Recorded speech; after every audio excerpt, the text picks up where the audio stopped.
தேவ சந்நிதியில் பேசுகிறோம், தேவ சந்நிதியில் பேசுகிறோம், தேவ சந்நிதியில் பேசுகிறோம், தேவ சந்நிதியில் பேசுகிறோம்.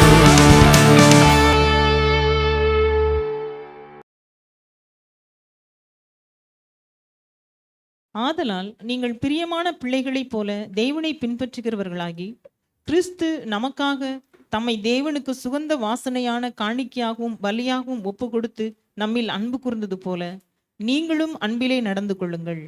மேலும் பரிசுத்தவான்களுக்கு ஏற்றபடி வேசித்தனமும் மற்ற எந்த அசுத்தமும் பொருளாசையும் ஆகிய இவைகளின் பேர் முதலாய் உங்களுக்குள்ளே சொல்லப்படவும் கூடாது.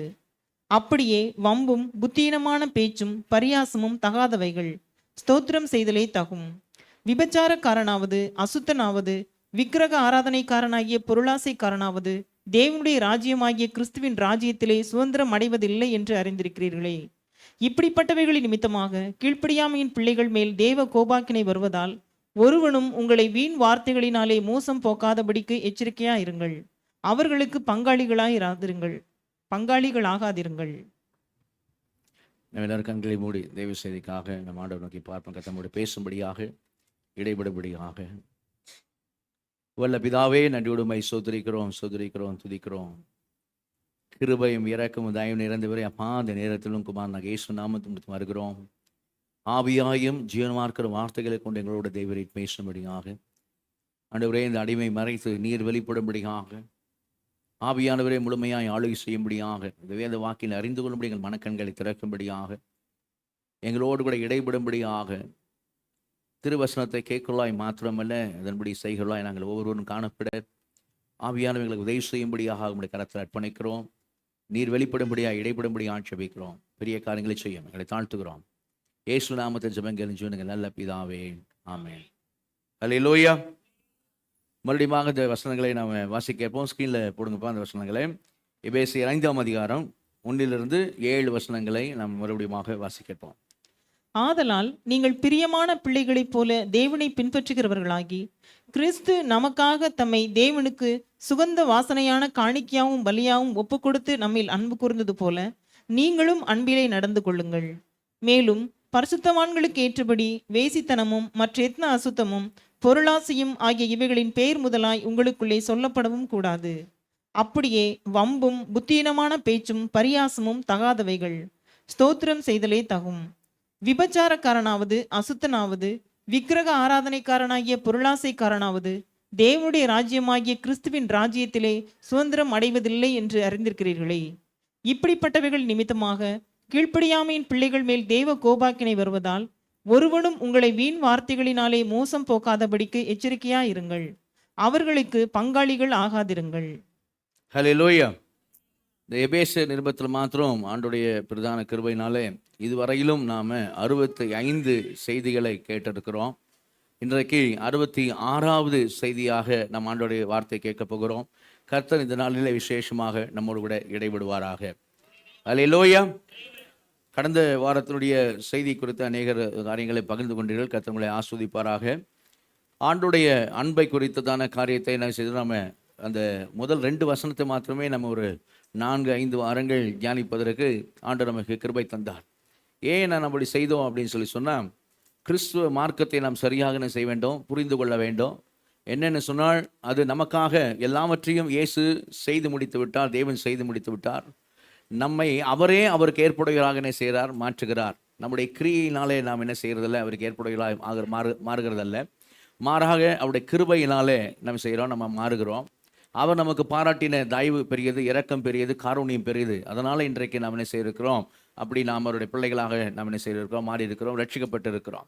அப்போது நமக்கு பைபிள் வேதம் சொல்லுகிற இந்த அப்ளிகேஷன்ஸ் காரியங்கள் என்னன்னு சொன்னால், இந்த அபியாசப்படுத்த வேண்டிய காரியங்கள் வேதம் என்ன சொல்லுங்கன்னு சொன்னால், அவைகளை நாம் அவருடைய பிள்ளைகளாக அந்த ஸ்தானத்தில் இருந்து பிள்ளைகளாக இருப்பதனால் செய்யுங்கள் என்று சொல்லுகிறது. அப்போது அப்படி தான் நமக்கு வேதம் அழைப்பணி செய்து கொடுக்கிறது. இன்றைக்கும் நாம் இந்த செய்தியை நாம் கேட்குற ஒரு காரியத்தில் எப்படி சொல்லப்பட்டிருக்கிறது என்பதை நாம் இன்றைக்கு சரியாக செய்ய வேண்டும், சபையை நாம் புரிந்து கொள்ள வேண்டும். அன்றைக்கு எபேசு சபைக்கு சொல்லப்பட்ட அதே காரியம்தான் இன்றைக்கு நமக்கு சொல்லப்பட்டிருக்கிறது. கவனிங்க. அப்போ அந்த எபேசு சபைக்கும் நமக்கும் உள்ள முதலாவது உள்ள ஒற்றுமையின் காரியம் என்ன அப்படின்னு சொன்னால், அவர்கள் முதலாவது நூற்றாண்டில் இருந்தவர்கள், ஃபர்ஸ்ட் செஞ்சுரியில் இருந்தவர்கள். சரியா? இப்போ நாம எத்தனையோ செஞ்சுரி தாண்டி என்ன செய்யறோம், நம்ம இப்போ இருக்கிறோம் இல்லையா? அப்போ அப்படி இருக்கிற காரியத்தில் நூற்றாண்டுகள் தாண்டி இருக்கிறோம். ஆனாலும் இந்த வசனங்கள் நமக்கு ஆவியானவர் எழுதி கொடுத்திருக்கிறார். நம்மை போல அல்லது அவர்களைப் போல நாம் இன்றைக்கு ரட்சிக்கப்பட்டிருக்கிறோம். அவர்கள் அன்றைக்கு இயேசுவின் இரத்தத்தாலே கழுவப்பட்டது போல நீங்கள் நானும் கழுவப்பட்டிருக்கிறோம். அவர்கள் இயேசுவை விசுவாசித்து கிருபையினால் ரட்சிக்கப்பட்டது போல தான் நாமும் இயேசுவை விசுவாசித்து கிருபையினாலே என்ன செய்திருக்கிறோம், ரட்சிக்கப்பட்டிருக்கிறோம். அவர்களுடைய அதே சூழ்நிலையில் தான் இன்றைக்கு நாமும் இருக்கிறோம். உலகம் அன்றைக்கு இருந்தது போலதான் இன்றைக்கும் உலகம் இருக்கிறது. இன்னும் சொல்ல போனால் அன்றைக்கு இருந்த உலகத்தை விட இன்றைக்கு உலகம் இன்னும் மோசமாக இல்லையா, கொடிதான ஒரு காலம், கொடிய காலங்கள் வரும் அப்படின்னு சொல்லி தீமோத்தேயுவிட்ட பவுல் என்ன செய்வார், தீமோத்தேயுக்கு எழுதுவார். கொடிய காலங்கள் வரும் என்று நீ அறிவாயாகன்னு சொல்லுவார். அது வரும் என்று சொல்கிற அந்த காரியம் தான் அந்த அப்போ வந்திருக்கிறதுன்னு சொல்லக்கூடிய ஒரு சூழ்நிலையில் தான் நீங்கள் நானும் இந்த பூமியில் என்ன செய்கிறோம், இருக்கிறோம். அது ஒவ்வொரு நாளும் இந்த நியூஸ் பேப்பரில் வருகிற காரியங்கள், சரிங்களா, நியூஸில் வர காரியங்கள்லாம் அதுக்கு சாட்சி. எவ்வளோ கொடிதான ஒரு காலத்தில், எவ்வளோ பொல்லாங்கு நிறைந்த ஒரு உலகத்தில், அசுத்தங்கள் நிறைந்த, மாசு நிறைந்த ஒரு உலகத்துக்குள்ளே நீங்கள் நானும் இருக்கிறோம் என்கிற காரியத்தை நம்ம அறிவோம். ஆனால் அப்படி இருக்கிற நமக்கு தான் இந்த வசனங்கள் என்ன செய்யப்பட்டிருக்குன்னு சொன்னால் சொல்லப்பட்டிருக்கிறது. ஏன் அப்படி சொல்லப்பட்டிருக்கிறது அப்படின்னு சொன்னால், முதலாவது அங்கே 4ஆம் அதிகாரத்தை, எபேசியர் 4ஆம் அதிகாரத்தில் 1வது வசனத்தை வாசிங்க. எபேசியர் 4:1 வாசிங்க. ஆதலால் கர்த்தர் நிமித்தம் கட்டுண்டவனாகிய நான் உங்களுக்கு சொல்லுகிற புத்தி என்னவெனில், நீங்கள் அழைக்கப்பட்ட அழைப்புக்கு பாத்திரவான்களாய் நடந்து, நீங்கள் அழைக்கப்பட்ட அழைப்பிற்கு பாத்திரவான்களாக நடந்து என்று வாசிக்கிறோம். அல்லேலூயா. அப்போ கிறிஸ்துவுக்குள்ளே நமக்கு ஒரு விசேஷித்த அழைப்பு நமக்கு தரப்பட்டிருக்கிறது. கவனிங்கள், ஒரு விசேஷித்த அழைப்பு எல்லாருக்கும் இல்லை. பூமியில் இருக்கிற எல்லாருக்கும், மாம்சமான யாவருக்கும் எல்லாருக்கும் அந்த அழைப்பு கொடுக்கப்படவில்லை. ஆனால் உங்களையும் என்னையும் ஆண்டவர் பிரித்தெடுத்து கிருபையினாலே ரட்சித்து நமக்கு ஒரு விசேஷித்த அழைப்பை தந்திருக்கிறார். அந்த அழைப்புக்கு உங்களுக்கு கொடுக்கப்பட்ட அந்த அழைப்புக்கு நீங்கள் பாத்திரவான்களாக நடவுங்கள் என்று சொல்லி அந்த வசனம் நமக்கு சொல்லுகிறத செய்கிறோம், பார்க்கிறோம். இப்போ அழைக்கப்பட்ட அழைப்பு அவருக்கு முன்பாக 1வது அதிகாரம் 4ஆம் வசனத்தில், தமக்கு முன்பாக நாம் அன்பில் பரிசுத்தம் உள்ளவரும் குற்றமில்லாதவர்களாக இருப்பதற்கு உலகம் தோன்றதுக்கு முன்னமே கிறிஸ்துவுக்குள் நாம் தெரிந்து கொண்டபடி ஏன் வாசிக்கிறோம். பிதாவாகிய தேவனுக்கு முன்பாக நாம் அன்பிலே பரிசுத்தம் உள்ளவர்களும் குற்றம் இல்லாதவர்களுமாக இருப்பதற்காக என்ன செய்யப்பட்டிருக்கிறோம், அழைக்கப்பட்டிருக்கிறோம். பரிசுத்தம் உள்ளவர்களும் குற்றம் இல்லாதவர்களுமாக இருக்கிறது அன்பிலே. சரி, அதுக்காக தான் என்ன செய்கிறோம், அழைக்கப்பட்டிருக்கிறோம் அப்படின்னு செய்கிறோம், பார்க்கிறோம். 2ஆம் அதிகாரத்துக்கு வரும்பொழுது 2ஆம் அதிகாரம் 8, 9, 10 வசனங்கள் சொல்கிறது, கிருபையினாலே விசுவாசத்தை கொண்டு ரட்சிக்கப்பட்டீர்கள், இது உங்களால் உண்டானதல்ல, இது தேவனுடைய ஈவு, ஒருவரும் பெருமை பாராட்டாதபடிக்கு இது கிரியினால் உண்டானதல்ல. ஏனெனில் அதில் எப்படி ரட்சிக்கப்பட்டிருக்கு, ஏனெனில் நற்கிரியை செய்யும்படிக்கு நாம் கிறிஸ்து இயேசுக்குள் சிருஷ்டிக்கப்பட்டு தேவனுடைய செய்கையாக இருக்கிறோம். நாம் அவைகளை நடக்கும்படி அவர் அவைகளை முன்னதாக ஆயத்தம் பண்ணி இருக்கிறாரே. அப்போ நற்கிரியை செய்யும்படிக்கு என்ன சொன்னால், அந்த பரிசுத்த வாழ்க்கை வாழும்படிக்கு, தேவனுக்கு பிரியமான வாழ்க்கை வாழும்படிக்கு, தேவன் இவர்தான் அப்படிங்கிற சாட்சியான வாழ்க்கை வாழும்படி அப்படி ஒரு அழைப்பை என்ன செய்திருக்கிறோம், நாம் பெற்றிருக்கிறோம் அப்படின்னு செய்கிறோம், பார்க்கிறோம்.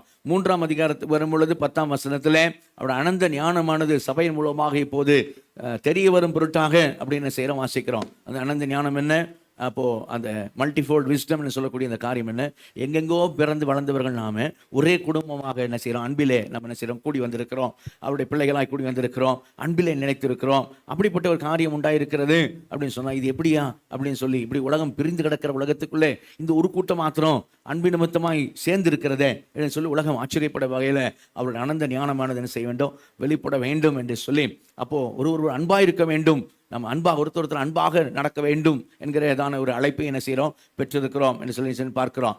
மொத்தமாக அந்த 5ஆம் அதிகாரம் 1ஆம் வசனம் 2ஆம் வசனத்துக்கு வரும்பொழுது இயேசு கிறிஸ்துவை நமக்கு ரோல் மாடலாக சொல்லி, நீங்கள் கிறிஸ்துவை பாருங்கள், அவர் உங்கள் மேல் ஒரு அன்பினாலே தன்னை என்ன செய்தார், உங்கள் மேல் உள்ள அன்பினாலே நமக்காக அவர் தன்னையே என்ன செய்தார், ஒப்பு கொடுத்தார்.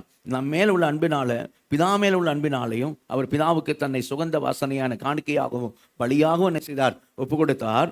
அதே போல நீங்களும் நடந்து கொள்ளுங்கள். எதிலே நடந்து கொள்ளுங்கள், நீங்கள் அன்பிலே நடந்து கொள்ளுங்கள். அல்லேலூயா. அன்பிலே என்ன செய்யுங்கள், நடந்து கொள்ளுங்கள். வாக்.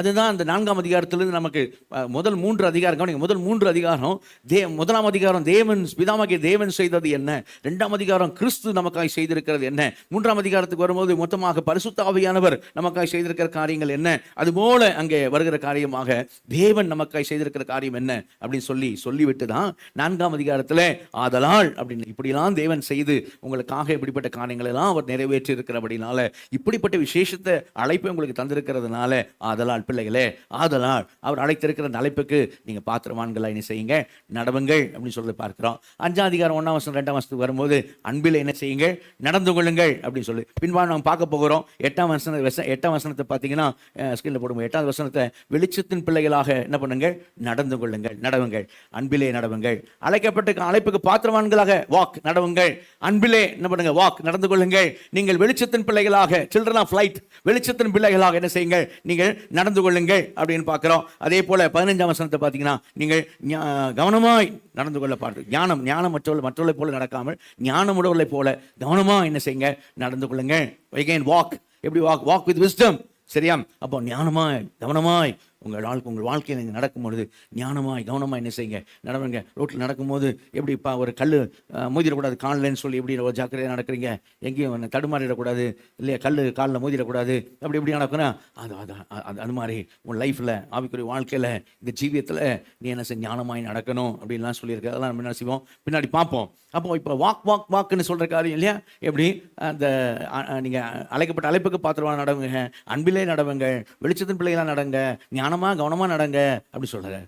ஆனால் அங்கே சொல்லும் போது தான் எப்படி சொல்கிறாருன்னு சொன்னால், இப்போ எப்படி கொண்டாடுறாரு, இந்த 3ஆம் வசனத்து 7ஆம் வசனத்துக்கு எப்படி கொண்டாடுறாருன்னா, 2 வசனத்தில் தேவனை பற்றி கிறிஸ்துவ பற்றி சொல்லிட்டு 3லிருந்து 7 வசனங்கள் எப்படி கொண்டாடுறாருன்னா, நீங்கள் இப்படி நடங்க, அவங்கள மாதிரி நடக்காதீங்க, அவங்க நடக்கிறது போல நீங்கள் நடவாதிருங்க. அவர்கள் யாரு? அவர்கள் சொன்னார் ரட்சிக்கப்படாதவர்களை இப்போ பைபிள் சொல்லுதான் புறஜாதிகள் என்று சொல்கிறார். ரட்சிக்கப்படாதிருக்கிற புறஜாதிகள் அவர்கள் நடக்கிறது போல நீங்கள் என்ன செய்யாதீங்க, நடக்காதீங்க அப்படின்ற. முதல்ல இந்த வசனத்தை வாசிங்க. 17ஆம் வசனத்திலிருந்து 19ஆம் வசனம் வாசிங்க. 4ஆம் அதிகாரத்தில் 17லிருந்து 19. ஆதலால் கர்த்தருக்குள் நான் உங்களுக்கு சாட்சியாக சொல்லி எச்சரிக்கிறது என்னவெனில், மற்ற புறஜாதிகள் தங்கள் வீணான சிந்தையிலே நடக்கிறது போல நீங்கள் இனி நடவாமல் இருங்கள். கவனிச்சிங்களா?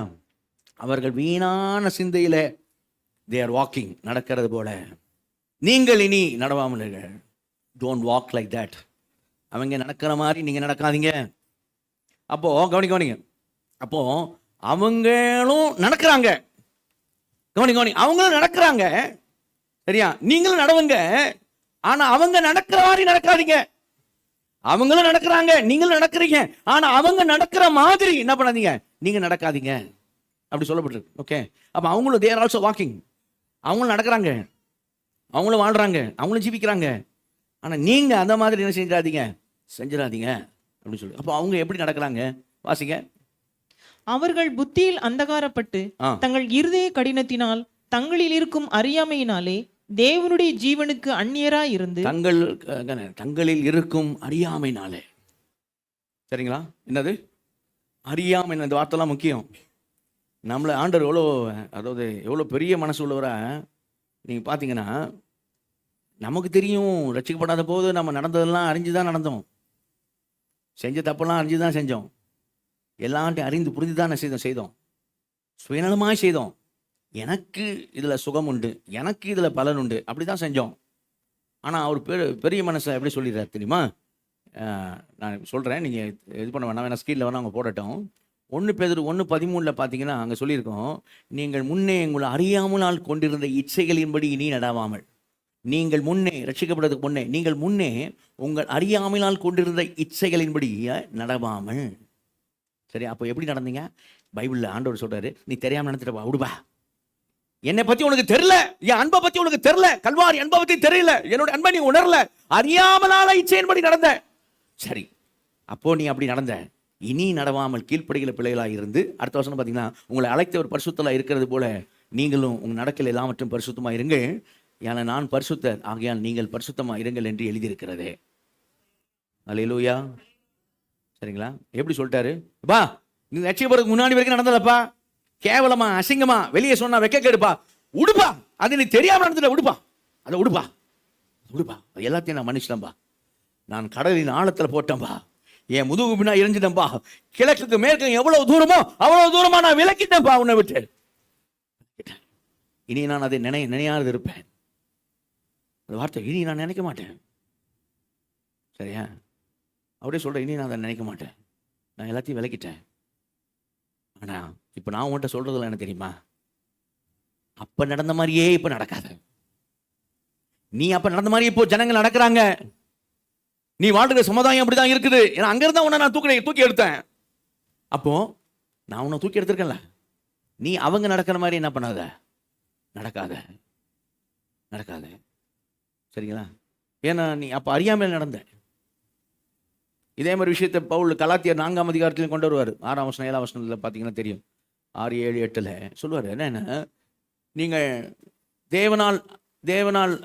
நீங்கள் தேவனை அறிந்திருக்கிற அல்ல தேவனால் அறியப்பட்டிருக்க. நீங்கள் தேவனை அறியாமல் இருந்தோ சுவாபத்தில் மற்றவர்கள் நீங்கள் இப்போது தேவனை நீங்கள் அறிந்திருக்க அல்லது தேவனால் அறியப்பட்டிருக்க. சரியா?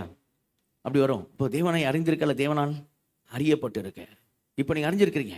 அங்கே பாருங்க, இப்பொழுதோ நீங்கள் தேவனை அறிந்திருக்க அல்ல தேவனால் அறியப்பட்டிருக்க. இந்த வார்த்தை அறிந்திருக்கிற என்ற வார்த்தை தெரியுதா? நான் கடந்த வாரம் செய்தியில் சொன்னேன். கடந்த வாரத்துக்கு முதல் வாரம் சொன்னேன். வரங்கள் ஞாபகம் இருக்கா? ஆண்டு சொல்ல, ஐ டோன்ட் நோ, நான் உங்களை அறியேன். சரியா? நான் உங்களை அறியேன். ஆனால் நம்மளை அப்படி சொன்ன உங்களை தேவன் அறிந்திருக்கிறார், நீங்கள் அவரை அறிந்திருக்கிறீங்க. சரி, அப்படின்னா இது வந்து ஒரு ஒரு உறவுக்குள்ள வந்த விஷயம், ஒரு இன்டிமேசி உறவுக்குள்ள வந்தது. சரி, அவரை நீங்கள் அறிஞ்சிருக்கிறீங்க அப்படின்னா நீங்கள் அவரோட பிள்ளையா இருக்கீங்க, அவர் உங்கள் தகப்பனாக இருக்கிறாரு. சரியா? நீங்கள் அவருக்கு மனவாட்டியாக இருக்கீங்க, அவர் உங்களுக்கு மனவாளனாக இருக்கிறாரு. கடந்த வாரம் பார்த்தோம்ல ஹனிமூன் லவ், உங்களுக்கு மறந்துருக்கான்னு நினைக்கிறேன். ஹனிமூன் லவ் நான் விரும்புகிறேன் ஆண்டவர். அது அப்படி தான் இந்த வசனங்கள்லாம் சொல்லுது. சரிங்களா? இப்போ அங்கே வாங்க, அங்கே எபேசியர் 4ஆம் அதிகாரத்தில் அவங்க எப்படி நடக்கிறாங்க மறுபடியும் வாசிங்க. 18-19 வசனங்கள் வாசிங்க. 18-19 4ஆம் அதிகாரம் 18-19 வசனம். அவர்கள் புத்தியில் அந்தகாரப்பட்டு தங்கள் இருதய கடினத்தினால் தங்களில் இருக்கும் அறியாமையினாலே தேவனுடைய ஜீவனுக்கு அந்நியரா நாம அப்படித்தான் இருந்தோம். 2ஆம் அதிகாரத்துக்கு வந்தீங்கன்னா, எபேசியர் 2க்கு வந்தீங்கன்னா 11ஆம் வசனம் 12ஆம் வசனம் பாருங்க. அப்போ நம்ம எப்படி இருந்தோம்? நாம அந்த ஆனபடியான முன்னே மாம்சத்தின்படி புறஜாதியார் இருந்து கையினால் செய்யப்பட்ட விருத்த இல்லாத எனப்பட்ட நீங்கள் அக்காலத்திலே கிறிஸ்துவை சேராதவன், இஸ்ரவேலை காணியாட்சிக்கு புறமானவன், வாக்குத்தத்த உடன்படிக்கைக்கும் அந்நியர். அந்த உடன்படிக்கை வாக்குத்தத்தத்துக்குலாம் நித்திய ஜீவனை அளிப்பேன் என்பது அவர் நமக்கு செய்திருக்க வாக்குத்தத்தம். அதுக்கு நமக்கு சம்மந்தம் இல்லாத அந்நியராக தான் இருந்தோம். நம்பிக்கையில் அவர்கள் உலகத்தில் ஜீவனற்றவருமாய்த்தானே, தேவனற்றவருமாய் இருந்தோம். தேவனெல்லாம் ஜீவன் இல்லை, இவ்வுலகத்தில் தேவனற்றவருமாய் இருந்தீர்கள் என்று நினைத்துக் கொள்ளுங்கள்.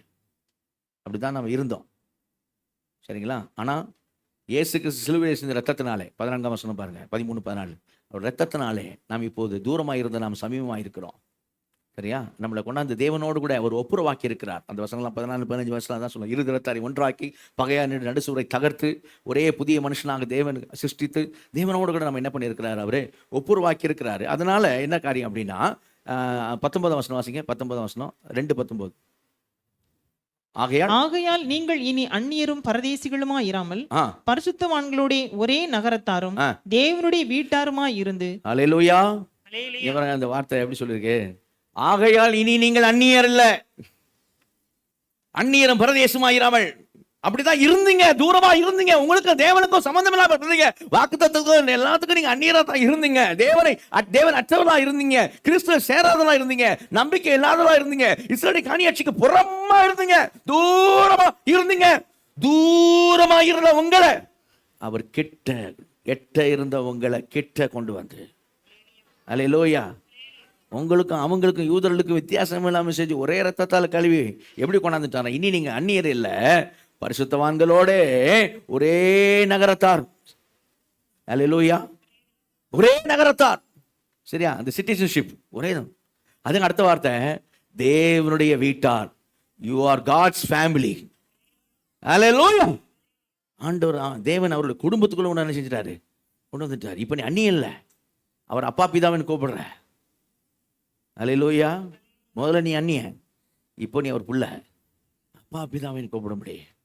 அப்படி உள்ள கொண்டு வந்துட்டாரு, உன்னை தத்தெடுத்திருக்கிறாரு, அவர் குடும்பத்துக்குள்ள நீ இருக்கிற, அவர் குடும்பத்துக்கு. ஆனால் அவங்க எப்படி இருக்காங்க இப்போ பாருங்க. அவங்கள சொல்ல எபேசியர் 4ஆம் அதிகாரத்தில் 18-19 வசனம் மறுபடியும் ஆசை. 18-19. அவர்கள் புத்தியில் அந்தகாரப்பட்டு தங்கள் இருதய கடினத்தினால் தங்களில் இருக்கும் அறியாமையினாலே தேவனுடைய ஜீவனுக்கு அந்நியரா இருந்து உணர்வில்லாதவர்களாய் சகலவித அசுத்தங்களையும் ஆவலோட நடப்பிக்கும்படி. தேவனுடைய ஜீவனுக்கு அந்நியர். சரியா? நம்ம அப்படி சொல்ல முடியாது. நமக்கு ஆண்டவருக்கும் உறவு இருக்கு. அல்லேலூயா. இல்லையா? அந்த உறவு என்ன செய்யணும், அடுத்த வார்த்தை உறவு என்ன செய்யணும், உணர வைக்கும். ஒரு அலையில சொல்லுவோமா, அவரோட அன்பை நம்ம உணர்றோம் இல்லையா? அவரோட அன்பை என்ன செய்யணும், உணர்றோம். கடந்த வாரம் செய்தியில் நான் பார்க்குறேன், ஆண்டவர் மகிமைக்காக சொல்கிறேன். கடந்த வாரம் செய்யல அநேகர் கண்கள் கண்ணீரை நான் பார்த்தேன். இங்கே தானே பிரசங்கம் பண்ணுறேன், நான் பார்க்க தான் செய்கிறேன். அவரோட அன்பை பற்றி சொல்லும்போது, இமைப்பொழுது நான் உன்னை கைவிட்டேன், அற்ப காலம் உண்ட கோபத்தினால் என் முகத்தை நான் உனக்கு மறைத்தேன், ஆனால் மிகுந்த உருக்கங்களால் உன்னை சேர்த்துக் கொள்வேன், நித்திய கிருபைகளும் உனக்கு நான் இறங்குவேன் அப்படின்னு ஆண்டோடைய அன்பை பற்றி பிரசங்கிக்கும் போது அநேகருடைய கண்களில் என்ன செய்தான், கண்ணீரை என்ன செய்தான் பார்த்தேன். அந்த கண்ணீர் ஏன் வருது?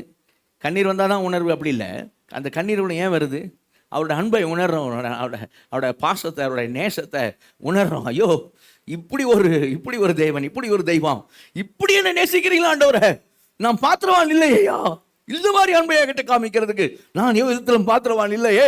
அந்த அன்பை உணர்றான், சரியா? அந்த அன்பை உணர்றான். ஆனால் அவங்களுடைய நிலை என்னன்னா, உணர்வில்லாதவர்களாய்.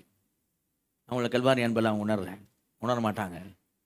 அவைகள் அவர்களுக்கு பைத்தியமாய் தோன்றும், சரியா? சிலுவை பெற்ற உபதேசம் அவங்களுக்கு பைத்தியமாய் தோன்றும். ஆனால் சிலுவை பற்றிய உபதேசம் உங்களுக்கு எனக்கும் தேவ பலனானது. அல்லேலூயா. இப்போ நாம் அந்த உணர்வுல, அவங்க உணர்வு இல்லாதவர்களாக, உணர்வு இல்லாதவர்களாக என்ன செய்கிறாங்களாம், சகலவித அசுத்தங்களையும் ஆவலோட, இந்த வார்த்தை எப்படியா, சகலவித அசுத்தங்களையும் ஆவலோட விரும்பி, என்னெல்லாம் அசுத்தங்கள் இந்த உலகத்துல இருக்குதோ எல்லாத்தையும் அனுபவிக்க வேண்டும் என்று சொல்லி தங்களை முழுமையாய், அந்த வார்த்தை கொண்டீங்க, காம விகாரத்துக்கு ஒப்பு கொடுத்திருக்கிறார்கள். எல்லாவற்றையும் அனுபவிக்க வேண்டும். இந்த உலகத்தில் அசுத்தம் இருக்கிற காரியங்கள் என்ன? எல்லா காரியத்தை என்ன செய்யணும், எல்லாவற்றையும் அனுபவிக்கணும் அப்படின்னு சொல்லி அனித்தியமான பாவ சந்தோஷங்களை அனுபவிப்பதற்கு அவளோடு நடப்பிக்கும்படி தங்களை காம விகாரத்திற்கு ஒப்பு கொடுத்திருக்கிறார்கள். இதுதான் அவங்களுடைய நிலை. கவனிங்க, இங்கே எதுக்காக இது அவங்க நிலையை சொல்றாரு? 17ஆம் வசனத்தை சொல்றாரு. மறுபடியும் இந்த 17ஆம் வசனம் வாசிங்க. எதுக்கு அவங்க நிலையை சொல்றாரு? 17ஆம் வசனம் வாசிங்க. ஆதலால் கர்த்தருக்குள் நான் உங்களுக்கு சாட்சியாக சொல்லி எச்சரிக்கிறது என்னவெனில். இந்த வார்த்தைகள் ரொம்ப முக்கியம், ஒவ்வொரு வார்த்தையும் முக்கியங்க. சரி, ஆவியார் எந்த பைபிள் எந்த வார்த்தையும் சும்மா எழுதி வைக்கல, சரியா? எப்படி சொல்றாரு பாருங்க, கர்த்தருக்குள் நான் உங்களுக்கு சாட்சியாக சொல்லி, வார்னிங், எச்சரிக்கிறது என்னவென்றால், மற்ற புறஜாதிகள் வார்னிங் சொல்ற, எச்சரிக்கிறவங்களை நான் எச்சரிக்கிறது என்னவென்றால், நீங்க மற்ற புறஜாதிகள் தங்க வீணான சந்தை நடக்கிறது போல நீங்க நடக்காதீங்க. எச்சரிப்பாய் சொல்லுகிறேன், வார்னிங்கா சொல்றேன்றார். ஸோ வார்னிங்னு சொன்னா வார்னிங்கா தான் எடுக்கணும், நம்ம லைட் ஹார்ட்டடா எடுத்துக்கூடாது. புரியுதா? வார்னிங்கா சொன்னா வார்னிங்கா தான் எடுக்கணும், லைட் ஹார்ட்டடாக எடுத்துக்கூடாது. கரண்ட்டு ஷாக்கு அப்படின்னா யார் கையை வச்சாலும் ஷாக் அடிக்க தான் செய்யும், சரியா? புரியுதா? இந்த வசனங்கள் இப்போ அப்படி தான் காமிக்குது. அப்போது வார்னிங் கொடுக்குறாரு, நான் மேலே ஒரு அன்புனால சொல்கிறேன், அவனுக்கு என்ன என் அன்பை பற்றி ஒன்றும் தெரியாது, அவன் பாட்டுக்கு இஷ்டத்துக்கு நடக்கிறான், ஆனால் நீ அப்படி நடக்கக்கூடாது. அப்போது இதை சொல்லிட்டு தான் இப்போ அங்கே 3ஆம் அதிகாரத்தில் வர 5ஆம் அதிகாரத்தில் 3ஆம் வசனத்துலேருந்து என்ன சொல்கிறாருன்னா, இங்கே அவங்க எப்படி நடந்தாங்கன்னு சொல்கிறார்ல, அதை அங்கே கொஞ்சம் டீப்பாக, கொஞ்சம் ஓப்பனாக பவுல் என்ன பண்ணுறாருன்னா எபேஸ் சபையில் டீல் பண்ணுறாரு. அது ஏன்னு நான் சொல்கிறேன், அப்படி கொண்டுறாரு. இங்கே ஜென்ரலாக பேசுகிற மாதிரி பேசுகிறார். அவங்க வீணான சிந்தையில நடக்கிறது போல, அவன் தேவனுடைய ஜீவனுக்கு அந்நியராக இருந்து சகலவித அசுத்தங்களையும் அவளோடு நடப்பிக்கிறேன், காம விகாரத்துக்களை ஒப்பு கொடுத்துருக்க, இப்படி ஜென்ரலாக பேசுகிறார். ஆனால் 5ஆம் அதிகாரத்துக்கு வரும்போது அது என்ன ஆவல், அவன் என்ன அசுத்தம், அது என்ன காரியம், என்ன காம விகாரம் அப்படின்னு பிரித்து மேயர் எங்க 5ஆம் அதிகாரத்தில் 3ஆம் வசனத்திலிருந்து பேசும்போது அப்படி சொல்கிறார். அப்போது நமக்கு 5ஆம் அதிகாரம் 3ஆம் வசனத்திலிருந்து என்ன சொல்லுது, ஆவியானவர் என்ன சொல்கிறாருன்னா, 4ஆம் அதிகாரம் 17லேருந்து 19 வரைக்கும் பார்த்தீங்களே, அவர் நடக்கிறது போல நீ நடக்கூடாதுன்னு அவங்க என்ன செய்கிறாங்க, என்ன பண்ணுறாங்க அப்படின்னு நான் உனக்கு காமிக்கிறேன். என்ன பண்ணுறாங்கன்னு நான் உனக்கு விளக்கமாக சொல்கிறேன். என்ன அவங்க செஞ்சுக்கிட்டு இருக்காங்கன்னு நான் சொல்கிறேன். எதுக்கு சொல்கிறேன்னா, நீ கேட்டுட்டு இது மாதிரிலாம் என்ன செய்யக்கூடாது, ஆண்டவர் பிள்ளை நான் நடக்கூடாது அப்படின்னு நீ முடிவு எடுக்கணும். ஒருவேளை அப்படி எங்கன்னா அந்த பக்கம் போயிருந்தீங்கன்னா வந்துடணும், ஒரேடியா போ அப்படி சொல்ல அவர். Come back. அதான் அவருடைய செய்தி. என்றைக்கும் அவருடைய செய்தி என்ன, கம்பேக் தான், சரிங்களா? அப்போ அப்படின்னா அதை நம்ம அட்வான்டேஜ் எடுத்துக்கூடாது. என்றைக்கும் ஒரு செய்தி கம்பேக் தானா, அப்போ அடுத்த வாரம் வரேன், அடுத்த வாரம் கம்பேக், அப்போ அதுக்கு அடுத்த வாரம் வரேன், சரியா? அதான் துணிச்சல், அதான் துணிகரம். அப்படி என்ன செய்யக்கூடாது, அன்பு அட்வான்டேஜ் செய்ய எடுக்கூடாது. அதுக்காக ஒரு சொல்லலை. இப்போ நம்ம அந்த 3ஆம் வசனத்தில் 5ஆம் அதிகாரம் 3ஆம் வசனத்தில் இந்த 7ஆம் வசனம் வரையும் என்ன செய்வோம் பார்ப்போம். ஆண்டவர் நம்மோடு பேசுகிற விஷயம். இப்போ எபேசு கவனிங்க, எபேசு பட்டத்தில் இருந்த சபை மக்கள் நமக்கும் உள்ள காரியம் என்ன? ரட்சிக்கப்படாதவர்களை குறித்து பார்த்தோம். அவங்கள நமக்குள்ள காரியம் என்னன்னா, எபேசு பட்டணத்தில் அன்றைக்கி எபேசு சபை அவங்க அதே ஸ்தானத்தில் தான் இன்றைக்கி நாம் இருக்கிறோம். அதே உலகத்துக்குள்ளே தான் இன்றைக்கி நாம் இருக்கிறோம். என்ன ஸ்தானம் அப்படின்னா, அன்றைக்கு அவர்களுக்கு என்ன வார்த்தையோ அதுதான் இன்றைக்கு நமக்கும். ஒரே ஒரு வார்த்தை மட்டும் காமிக்கிறேன் அவங்களுக்கு என்ன வார்த்தை அப்படின்ட்டு. எபேசு 1ஆம் அதிகாரத்தில் 4ஆம் வசனத்திலிருந்து 6ஆம் வசனம் வாசிக்க. எபேசு 1ஆம் அதிகாரம் 4ஆம் வசனத்திலிருந்து 6ஆம் வசனம் வரைக்கும். தமக்கு முன்பாக நாம் அன்பில் பரிசுத்தம் உள்ளவர்களும் குற்றம் இல்லாதவர்களுமாய் இருப்பதற்கு அவர் உலக தோற்றத்துக்கு முன்னே கிறிஸ்துவுக்குள் நம்மை தெரிந்து கொண்டபடியே பிரியமானவருக்குள் தாம் நமக்கு தந்தருளின தம்முடைய கிருபையின் மகிமைக்கு புகழ்ச்சியாக தம்முடைய தயவுள்ள சித்தத்தின்படியே நம்மை இயேசு கிறிஸ்து மூலமாய் தமக்கு சுவிகார புத்திரராகும்படி முன்குறித்திருக்கிறார். அல்லேலூயா. தம்முடைய தயவுள்ள தேவன் தம்முடைய தயவுள்ள சித்தத்தின்படியே நம்மை அன்னைக்கு சொல்லும் போது அந்த சபையை இன்னைக்கு நம்மை இயேசு கிறிஸ்து மூலமாய் பிதாவாக தேவன் தமக்கு சுவிகார புத்திரராகும்படி தம்முடைய பிள்ளைகளாகும்படி முன்குறித்திருக்கிறார். அல்லேலூயா. தேவன் உலகம் தோன்றதுக்கு முன்னமே நம்மை முன்குறித்திருக்கிற ஒரு விஷயம் என்னன்னு சொன்னா, கிறிஸ்து இயேசுக்குள் நாம் தேவனுக்கு பிள்ளைகள் ஆகும்படி நம்மை முன்குறித்திருக்கிறார். அல்லேலூயா. அதான் அவருடைய நாமத்து மேல் விசுவாசம் மூலம் அவரை ஏற்றுக்கொண்டு எத்தனை பேரும் அத்தனை பேரும் தேவனுடைய பிள்ளைகள் ஆகும்படி அவர்களுக்கு அதிகாரம் கொடுத்தார். அல்லேலூயா. அப்போ அந்த விக்கிர ஆராதனை விட்டு என்றைக்கு நாம் வெளியே வந்தோமோ, 2 கொரிந்தியர் 6ஆம் அதிகாரம் 16-18 வசனத்தை எப்போ நாம் வெளியே வந்தோமோ அப்பமே அவர் நம்மை ஏற்றுக்கொண்டு நமக்கு பிதாவா இருக்கிறார். நாம் அவருக்கு குமாரரும் குமார்த்தியுமாக இருக்கிறோம். அல்லேலூயா. இப்போ தேவனுடைய பிள்ளைகளாக என்ன செய்ய நாம இருக்கிறோம். இப்போ பிள்ளைகளிடத்துல தான் என்ன சொல்கிறாருன்னா, இப்போ ஒரு அப்பா கவனிங்க, ஒரு அப்பா மோசமான ஒரு பையன் இருக்கானுவீங்க அல்லது மோசமான ஒரு பொண்ணு இருக்கானுவீங்க.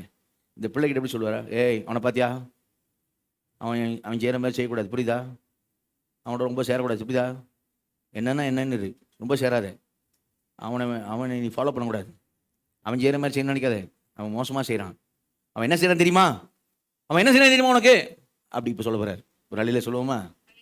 அல்லேலூயா. எதுக்கு சொல்கிறாரு பிள்ளைகிட்ட அவன் என்ன செய்கிறான்னு தெரியுமா? நீ ஏன் சொல்கிறாரு, நீ அப்படி செய்யக்கூடாது, நீ என் பிள்ளை, நான் உன்னை ஃபேமிலியில் எடுத்துருக்கிறேன், உன்னை உலகத்தில் இருக்குமோ அதுக்கு தான் முன்குறிச்ச மாதிரி கரெக்டான நேரத்தில் ஒன்று சொன்னேன், அவனை என் ஃபேமிலிக்குள்ளே கொண்டு வந்துட்டேன், நீ என் பிள்ளை. அப்போ என் பிள்ளை அவனை மாதிரி நினச்சக்கூடாது, அவன் நடக்கிற மாதிரி நடக்கக்கூடாது. அப்போ அவன் என்ன செய்கிறான்? 3ஆம் வசனம் வாசிங்க. 3ஆம் வசனம்.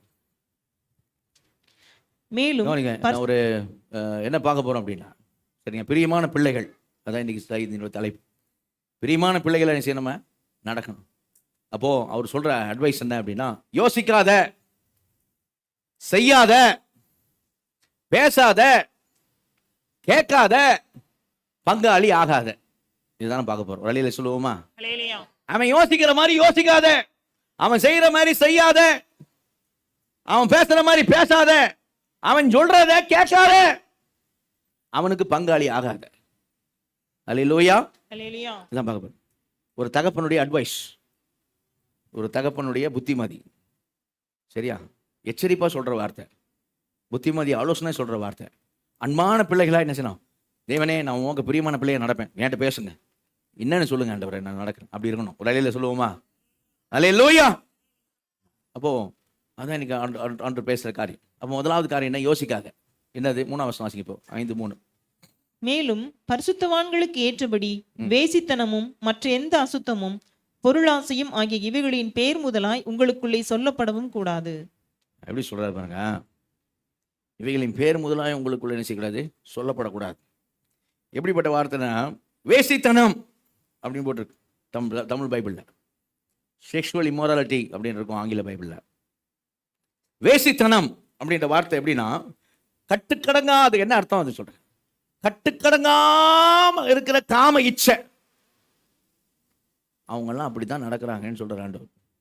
அவனுக்கு அவதான் இருக்குன்ற கட்டுக்கடங்காத காம இச்சையில அவன் நடக்கிறது போல, அதுதான் வேசித்தனம்.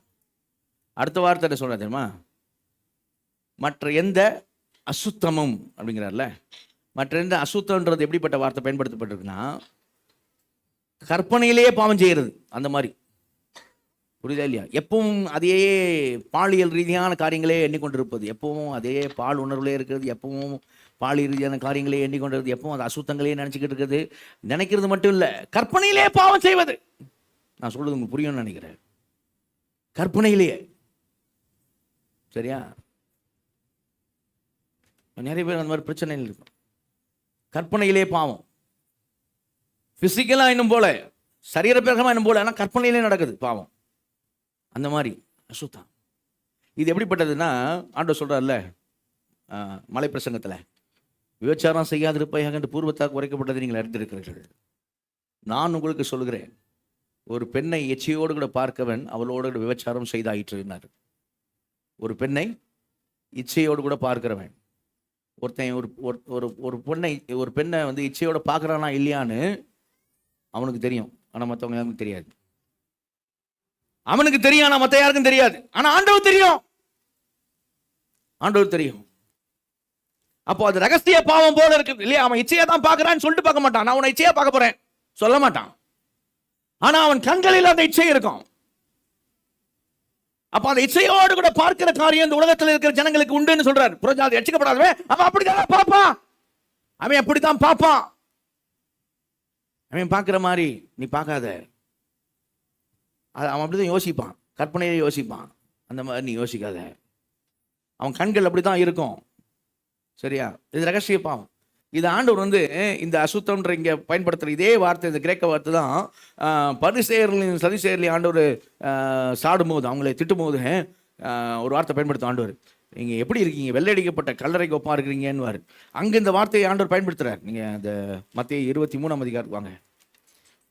அந்த வார்த்தையுடைய அழுத்தத்தை நீ புரிஞ்சு கொள்றதுக்காக காமிக்கிறேன். மத்தேயு 23ஆம் அதிகாரத்தில்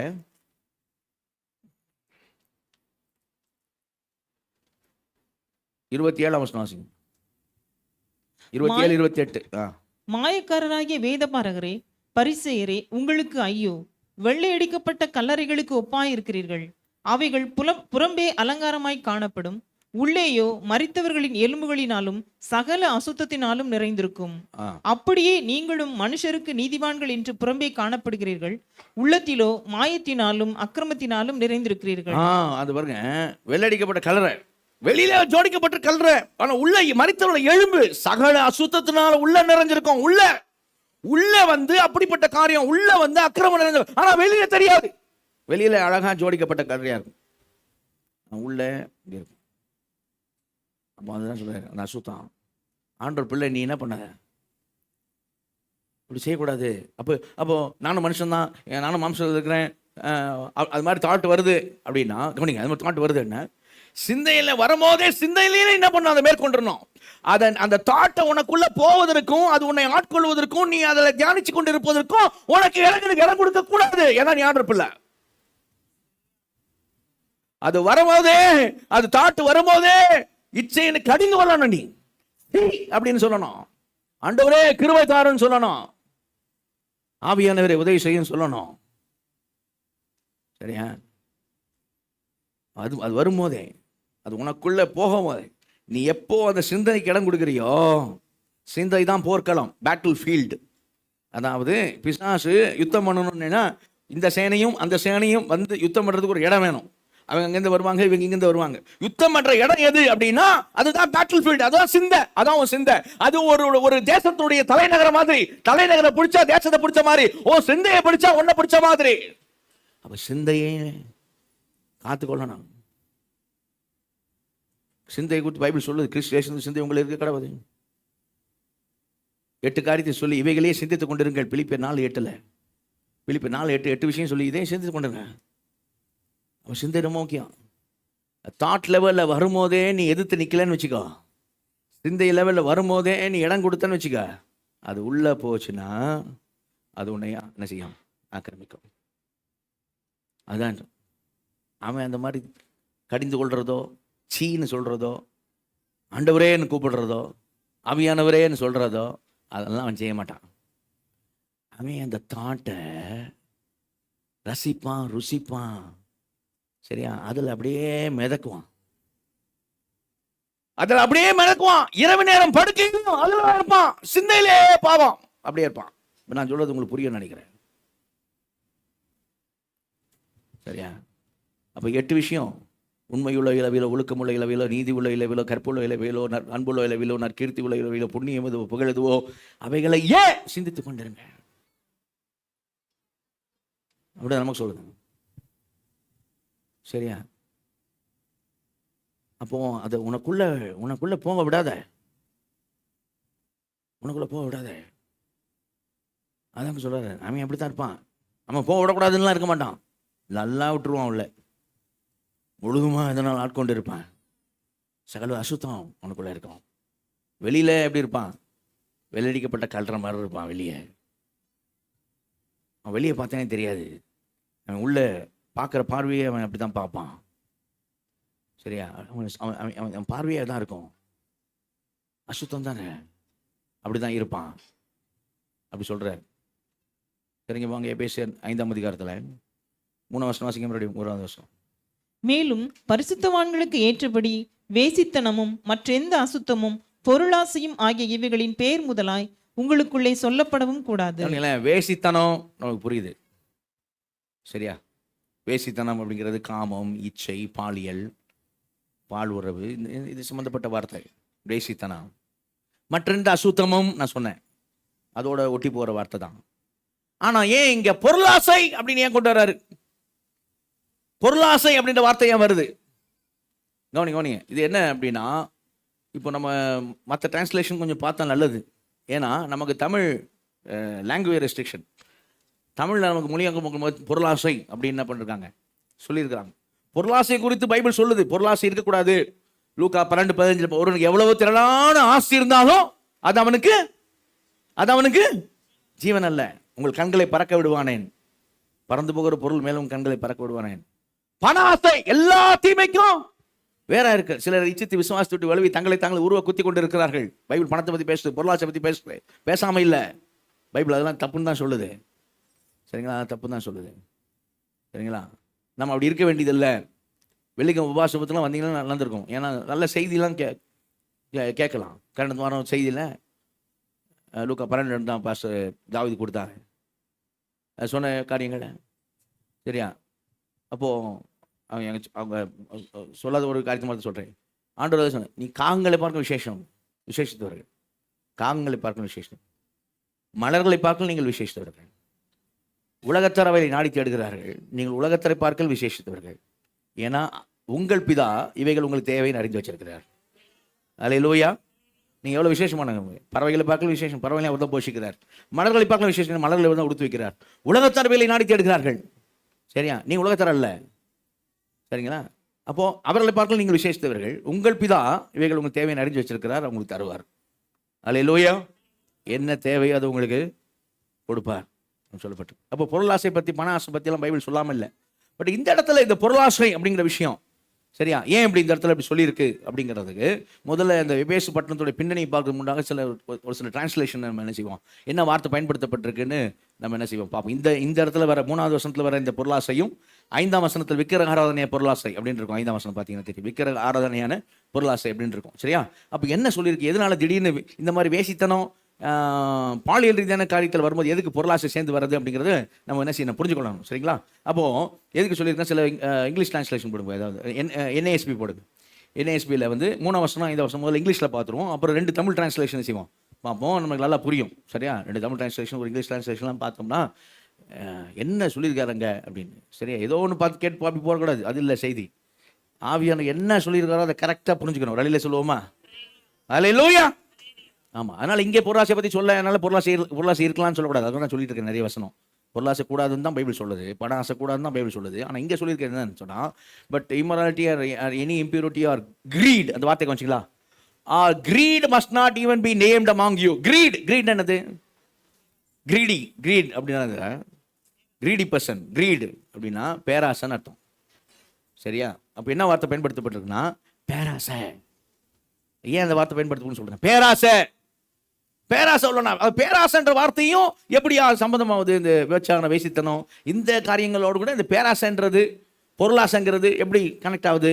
சரியா? நம்ம பார்ப்போம். ஆனால் வார்த்தை என்னன்னா கிரீடு.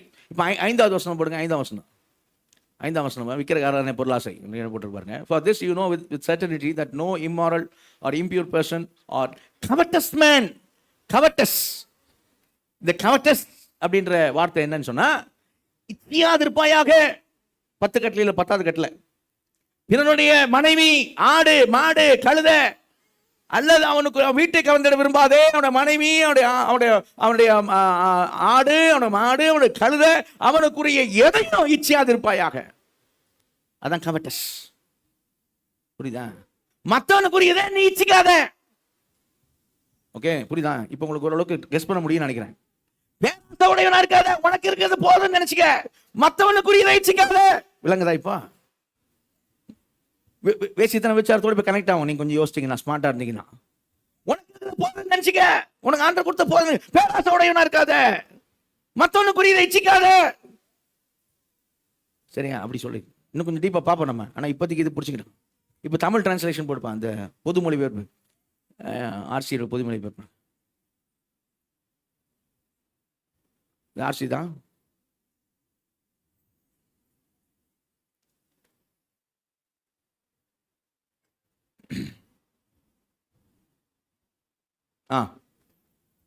பரத்தமை, அனைத்து ஒழுக்க கேடுகள். பார்த்தீங்களா என்ன வார்த்தை போட்டிருக்கு? என்ன வார்த்தை? பேராசை ஆகியவற்றின் பேர் கூட உங்களிலே சொல்லப்படலாகாது. இதுவே இறை மக்களுக்கு ஏற்ற நடத்தை. அழகா போடுறது. இதுவே இறை மக்களுக்கு ஏற்ற நடத்தை. 5ஆம் வசனங்க, 5ஆம் வசனம். ஏனெனில் பரத்தமையில் ஒழுக்க கேடாக நடப்போர், சிலை வழிபாடாகிய பேராசை கொண்டோர் போன்ற எவரும் கிறிஸ்துவுக்கும் கடவுளுக்கும் உரிய அரசியல் உரிமை பெற அடையார் என்பதை நீங்கள் அறிந்து கொள்ளுங்கள். எப்படிவா? சிலை வழிபாடாகிய பேராசை. இல்லை, இன்னொரு டிரான்ஸ்லேஷன் பார்ப்போம். இன்னொரு டிரான்ஸ்லேஷன் எப்படி படிச்சுப்பாங்க? ERV பண்ணுவோம். ERV டிரான்ஸ்லேஷன் பண்ண ஈஸி ரீட் வெர்ஷன் சொல்லுவாங்க தமிழ் பைபிள்.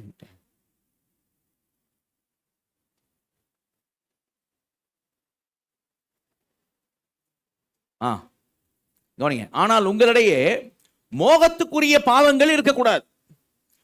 உங்களிடம் எவ்வகையான தீய செயல்களும் பொருளாசையும் இருக்கக்கூடாது. ஏனென்றால் இவை தேவனுடைய புனிதமான மக்களுக்கு ஏற்றதல்ல. இப்ப 5ஆம் வசனம் ரொம்ப, இதுல 5ஆம் வசனம் ரொம்ப அழகா இருக்கும் பாருங்க. இப்ப 5ஆம் வசனம் பாருங்க. 5ஆம் வசனம் போடுவா. 5ஆம் வசனம். பாலியல் பாவங்கள் செய்பவனும் தீய செயல் புரிபவனும் தனக்கு மேலும் மேலும் வேண்டும் என ஆசைப்படும் சுயநலக்காரனமான விக்கிரக வணக்கம் செய்பவனும் தேவனுடைய கிறிஸ்துவின் ராஜ்யத்தில் இடம்பெறுவதில்லை. இதை பற்றி நீங்கள் தெரிந்திருக்க வேண்டும். தனக்கு மேலும் மேலும் வேண்டும் அப்படின்னா, மேலும் மேலும் வேண்டும் என ஆசைப்படும் சுயநலக்காரணமான விக்கிரக வணக்கம் செய்பவனும். சரியா? ஓரளவுக்கு புரிஞ்சிருக்குன்னு நினைக்கிறேன். சரிப்பா, இப்போ நம்ம பைபிளுக்குள்ள வந்துடுவோம். ஓகே, இதுதான் அங்கே சொல்லியிருக்கு. அப்போ என்னன்னா, ஏன் அப்படி வார்த்தையை பயன்படுத்துகிறாரு பவுல் அப்படின்னா, எபேஸ், கவனிங்க, எபேஸ் பட்டணம் அப்போஸ்தலர் 19ஆம் அதிகாரம் பார்க்க வேண்டாம், நம்ம ஏற்கனவே பார்த்தது தான். தேனாள் அப்படின்னு ஒரு கோயில் பெரியது. அந்த எபேஸ் பட்டணமே தேனாளுக்கு தான் சொந்தம்னு சொன்னானுங்க. தேனாள் கோயில் மாதிரி வெள்ளி கோயில் செஞ்சு வித்தானுங்க. அந்த தேனாள் கோயில்ன்றது உலக புகழ்பெற்றதாக இருந்துச்சு. உலக அதிசயங்கள் ஒன்று அப்படி மாதிரி இருந்துச்சு அப்போ அந்த நாட்களில். அந்த தேனாள் கோயிலில் என்னுடைய காரியம் என்னன்னு சொன்னால், அங்கே சரியா வேசிகளும் இருந்தாங்க. ஓப்பனாக வேசிகள்னே தங்களை சொன்னாங்க. கோயில் பக்கமாக வேசிகள் இருந்தாங்க. ஓப்பனாக தங்களை இதுக்கு தான் எங்களை ஒப்பு கொடுத்துருக்கோம், வேசிகளாகவே இருக்கிறோம். அந்த வேசிகள் ஏன் இருந்தாங்க அப்படின்னா, பணம் சம்பாதிக்க விபச்சார தொழில் செஞ்சாங்க. ஓப்பனா சொசைட்டியில் இருந்துச்சு, பணம் சம்பாதிக்க. அப்போ பணம் இன்வால்வ் ஆகுது வேசித்தனத்திலையும் விபச்சாரத்திலையும். சரிங்களா? அப்போ அவங்ககிட்ட போனவன் எதுக்கு போனான் அப்படின்னா, அவங்களுடைய சரீரத்தின் மேலே இச்சை கொண்டு போனான். அவன் சரீரத்து மேல இச்சை கொண்டு. சரியா? வீட்டுல மனைவி இருக்கிறா, அந்த மனைவியும் அவனும் தான் ஒரே மாம்சம். ஆனா அந்த ஒரு மாம்சம் பத்தாது, என் மனைவி சரீரம் எனக்கு பத்தாது, இன்னொரு சரீரம் வேணும், பேராசை, இன்னொன்னு வேணும். அப்படிதான் போனாங்க. அப்போ ஒரு பக்கம் வேசி தானே இருந்துச்சு, இன்னொரு பக்கம் அந்த சொசைட்டில ப்ராஸ்டியூஷன், ஒரு பக்கம், இன்னொரு பக்கம் விபச்சாரம் இருந்துச்சு. சரியா? இப்போ நம்ம தேசம் கள்ள உறவுலாம் சட்டப்படி குற்றம் இல்லை, அது மாதிரி தான். அப்போ விபச்சாரம் இருந்துச்சு. விபச்சாரம் எதனா இருந்துச்சு? மனைவி உடையவன் வேறொருவனுடைய மனைவியிட்ட போறான். காரணம் என்ன? அவனுடைய சரீரத்தை அடைவதற்காக. ஒரு மனைவி எனக்கு பத்தாது, இன்னொரு மனைவி, வேற ஒருத்த மனைவி எனக்கு தான். வேற ஒருத்தனுடைய மனைவி இன்னொரு கணவனிடத்தில் போகிறா. எதுக்கு? அவங்ககிட்ட இருந்து பணத்தை வாங்குது. பணமும் வேணும், சரீரமும் வேணும், அவனுடைய ஆசையெல்லாம் வேணும். இதில் பணமும் இன்வால்வ்டு, பொருள் இன்வால்வ்டு, பேராசை இன்வால்வ்டு, பொருளாசை இன்வால்வ்டு. புரியுதா? அதெல்லாம் சேர்ந்து எல்லாம் சேர்ந்த ஒரு என்ன சொல்றது, சொல்றதுக்கு அறுவருக்கு தக்கது ஒரு காரியம். ஆண்டவர் சொல்றாரு, உலகம் அப்படி தான் இருக்குது பிள்ளையே, தேவ பிள்ளையே, என் பிள்ளையே, என் உலகத்தில் அப்படி தான் இருக்கிறாங்க. சரியா? நம்மள சொல்றாரு. இப்போ அந்த 3ஆம் வசனம் வாசிங்களேன். 3ஆம் வசனம் எபேசியர் 5:3. மேலும் பரிசுத்தவான்களுக்கு ஏற்றபடி வேசித்தனமும் மற்ற எந்த அசுத்தமும் பொருளாசையும் ஆகிய இவைகளின் பேர் முதலாய் உங்களுக்குள்ளே சொல்லப்படவும் கூடாது. எப்படி சொல்றாரு? இவைகளின் பேர் முதலாய் உங்களுக்குள்ள என்ன பண்ணக்கூடாது? சொல்லப்படவே கூடாது. அப்படின்னு புரியுதா? எப்படி, எந்த மாதிரி வார்த்தை சொல்ல தெரியுதா? ஆடு பன்னிக்குட்டி போடுச்சு அங்க. பாஸ்டர், அங்க ஆடு பன்னிக்குட்டி போடுச்சு. எப்படி ஆடு பன்னிக்குட்டி போடும்? அப்படி சொல்லப்படவே கூடாது. புரியுதா இல்லையா? ஆடு பன்னிக்குட்டி போடாது. புரியுதா? அந்த மாதிரி சொல்றேன். அந்த மாதிரி இது எப்படி சொல்றேன்னா, தேவ பிள்ளைகள் மத்தியில இப்படிப்பட்ட காரியம், சரியா? தேவ பிள்ளைகள் மத்தியில இப்படிப்பட்ட காரியம், அந்த சிஸ்டர், அந்த பிரதர் வேசித்தனத்துல, வேச்சாரத்துல, அசுத்தத்துல, அதுல இதுல இருக்கு, அப்படி சொல்லப்படவே கூடாது. சபைக்கு போறோம், ஆனா இப்படி இருக்காங்க அவங்க, அப்படி சொல்லப்படவே கூடாது. சொல்லப்படவே கூடாது. புரியுதா? அவர் ரெண்டாவது காரியம் என்னன்னா, அவன் செய்யற மாதிரி நீ செய்யாத. அவன் இதை யோசிக்கிறான், யோசனை செயல்படுத்துறான், பேசிட்டு போகணும்னு நினைக்கிறான், போயிட்டே இருக்கான். நம்ம மாம்சம் மனசம் விரும்பி செஞ்சான். நீ அப்படிதான் இருந்த போல, நீ அப்படிதான் இருந்த. அவன் நினைக்கிறான், செய்யறான். அடுத்த மனைவிடத்தில் பிரவேசிக்கிறதும், அடுத்த கணவனிடத்தில் தன்னை ஒப்பு கொடுக்கிறதும், சரியா? அவங்க எப்படிதான் இருக்காங்க. அதுக்காக நீ அழைக்கப்படலை. அது உன்கிட்ட சொல்லவே கூடாது. கொரிந்து சபையில சொல்ல வச்சிட்டானுங்க, நிருபத்திலே எழுத வச்சிட்டானுங்க, உள்ள சபைக்குள்ளே அனுமதிச்சிட்டானுங்க. சரியா? 1 அதிகாரத்தில் 1ஆம் வசனம் வாசிங்க. 1 5ஆம் அதிகாரம் 1-2 வாசிங்க. உங்களுக்குள்ளே விபச்சாரம் உண்டென்று பிரசித்தமாய் சொல்லப்படுகிறதே, ஒருவன் தன் தகப்பனுடைய மனைவியை வைத்துக் கொண்டிருக்கிறானே, அது அஞ்ஞானிகளுக்குள்ளும் சொல்லப்படாத விபச்சாரமாய் இருக்கிறதே. எப்படி சொல்லுங்க? எப்படி சொல்லு பார்த்தீங்களா? சபைக்குள்ளே உங்களுக்குள்ளே விபச்சாரம் உண்டு என்று பிரசித்தமாய் சொல்லப்படாது. பவுல் எழுதும்போது, ஆவியால் ஏவப்பட்டு எழுதும்போது சந்தோஷமா எழுதியிருப்பார். இந்த வசனத்தை எவ்வளோ சங்கடமாக எழுதியிருப்பா தெரியுமா? எவ்வளோ வேதனை எழுதியிருப்பா தெரியுமா? ஏன்னா அவர் தான் கொரிந்து பட்டணத்தில் சுவிசேஷம் அறிவித்து உண்டான சபை. ஒரு பாஸ்டராக இருந்தால் நீ யோசிங்கன்னா உங்களுக்கு நான் சொல்கிறது புரியும். வேதனை இது தெரியுமா? இது கண்ணீர். ஒரு பக்கம் ஜனங்கள் ரட்சிக்கப்படுகிறது, ஒரு பக்கம் கண்ணீர். இன்னும் ரட்சிக்கப்பட்ட ஜனம் ரட்சிக்கப்பட்ட மாதிரி நடக்கலையே, இப்படிலாம் வருதே செய்தி அப்படின்னு பவுலுக்கு செய்தி வந்துச்சு. குலவியால் வீட்டால் சொல்லப்பட்டதை பற்றி தான் எழுதிட்டு இருப்பார். சரியா? இதுக்கு பிறகு தான் 7ஆம் அதிகாரத்தில் இருந்தால் இவங்க அவருக்கு லெட்டர் எழுதியிருப்பாங்க. அதை எழுதுவார், அதுக்கு பதில் சொல்லுவார். பட் இங்கே அவர் சொல்கிறது அதுதான், கேள்விப்பட்டதை சொல்கிறாரு. சரியா? என்ன சொல்கிறாரு? உங்களுக்குள்ள இப்படி சொல்லப்படுதேப்பா, இருமா படைஞ்சிருக்கீங்க, அவனை தூக்கி வெளியே போடாமல் என்ன பண்ணிட்டு இருக்கீங்க சபையில் அப்படின்னுவார். 6ஆம் அதிகாரம் வந்தீங்கன்னு வைங்க. 6ஆம் அதிகாரத்தில் அவங்களுக்குள்ள என்ன இருக்குன்னு சொல்கிறாரு பாருங்க. 15ஆம் வசனத்துலேருந்து வாசிங்க, 13லேருந்து வாசிங்க. வயிற்றுக்கு போஜனமும் போஜனத்துக்கு வயிறும் ஏற்கும், ஆனாலும் தேவன் இதையும் அதையும் அழிய பண்ணுவார். சரீரமோ வேசித்தனத்திற்கு அல்ல, கர்த்தருக்கே உரியது, கர்த்தரும் சரீரத்திற்கு உரியவர். தேவன் கர்த்தரை எழுப்பினாரே, நம்மையும் தமது வல்லமையினாலே எழுப்புவார். உங்கள் சரீரங்கள் கிறிஸ்துவின் அவயவங்கள் என்று அறியீர்களா? உங்கள் சரீரங்கள் கிறிஸ்துவின் வார்த்தை ரொம்ப முக்கியங்க. உங்கள் சரீரங்கள் கிறிஸ்துவின் அவயவங்கள் என்று அறியீர்களா? யுவர் பாடி, அது என்னது? இயேசு கிறிஸ்துடைய சரீரம்ன்ற. சரியா? இயேசு சரீரத்தினுடைய அவயம். உங்க சரீரம் இயேசுடைய சரீரத்தினுடைய அவயமா இருக்குது, பரிசுத்தமா இருக்குது. அப்படிதான் கொண்டாடுறார். ஓகே, வாசிங்க. அப்படி இருக்க நான் கிறிஸ்துவின் அவயவங்களை வேசியின் அவயவங்கள் ஆக்கலாமா? அப்படி செயலாகாதே. வேசியோடு இசைந்திருக்கிறவன் அவளுடனே ஒரே சரீரமா இருக்கிறான் என்று அறியீர்களா? அது பார்த்தீங்களா? தன் மனைவியோட இசைந்திருக்கிறான், அவளோட ஒரே சரீரமா இருக்கிறான். அதுதான் நியதி. அது தேவன் கொடுத்த நியதி. வேசியோட இசைந்திருக்கிறவன் அவளோட என்ன செய்திருக்கான்? ஒரே சரீரமா இருக்கின்ற அறியீர்களா? இருவரும் ஒரே மாம்சமாய் இருப்பார்கள் என்று இருவரும் ஒரே சொல்லியிருக்கிறதே. மாம்சம் யாருக்கு? கணவன் மனைவிக்கு சொல்லியிருக்கு, இவங்களுக்கு சொல்லல, வேசிக்கு சொல்லல. ஆனா கோட் பண்ணி சொல்றாரு, ஒரே மாம்சமா இருப்பார்கள் என்று சொல்லியிருக்கிறதே. அப்படியே கர்த்தரோடு இசைந்திருக்கிறவனும் அவருடனே ஒரே ஆவியா இருக்கிறான். வேசித்தனத்திற்கு விலகி ஓடுங்கள். சபைக்கு எழுதுறார், வேசித்தனத்திற்கு விலகி ஓடுங்கள். மனுஷன் செய்கிற எந்த பாவமும் சரீரத்திற்கு புறம்பாய் இருக்கும். வேசித்தனம் செய்கிறவனோ தன் சுய சரீரத்திற்கு விரோதமாய் பாவம் செய்கிறான். வேசித்தனம் செய்கிறவன் தன் சரீரத்தை பயன்படுத்துறான். அப்ப தனியா ஒரு ஆள் சிங்கிளா செய்ய முடியாது, இன்னொரு சரீரம். அப்படிதான், புரியுதா? இது பாவம் மோசமானதுப்பா. முன்னாடி காமிக்கிறேன் எவ்வளவு மோசமானது. இப்ப என்ன சொல்றாரு? அடுத்த வருஷம் வாசிங்க. உங்கள் சரீரமானது நீங்கள் தேவனாலே பெற்றும் உங்களில் தங்கியும் இருக்கிற பரிசுத்த ஆவியினுடைய ஆலயமாய் இருக்கிறதென்றும் நீங்கள் உங்களுடையவர்கள் அல்லவென்றும் அறியீர்களா? அவ்வளவுதான். உங்கள் சரீரம், உங்க பாடி, உங்க சரீரம் அது உங்களுதில்ல. அது உங்களுதில்ல. ஒரு டைம் உங்களுதா இருந்துச்சுன்னு வச்சுக்கிடுங்க. ஆனா என்னைக்கு ரட்சிக்கப்பட்டீங்களோ அன்னில இருந்து அது உங்களுதில்ல. ஏன்னா உங்களை அவர் கிரயம் கொடுத்து வாங்கிட்டார். நல்ல சொல்லுவோமா?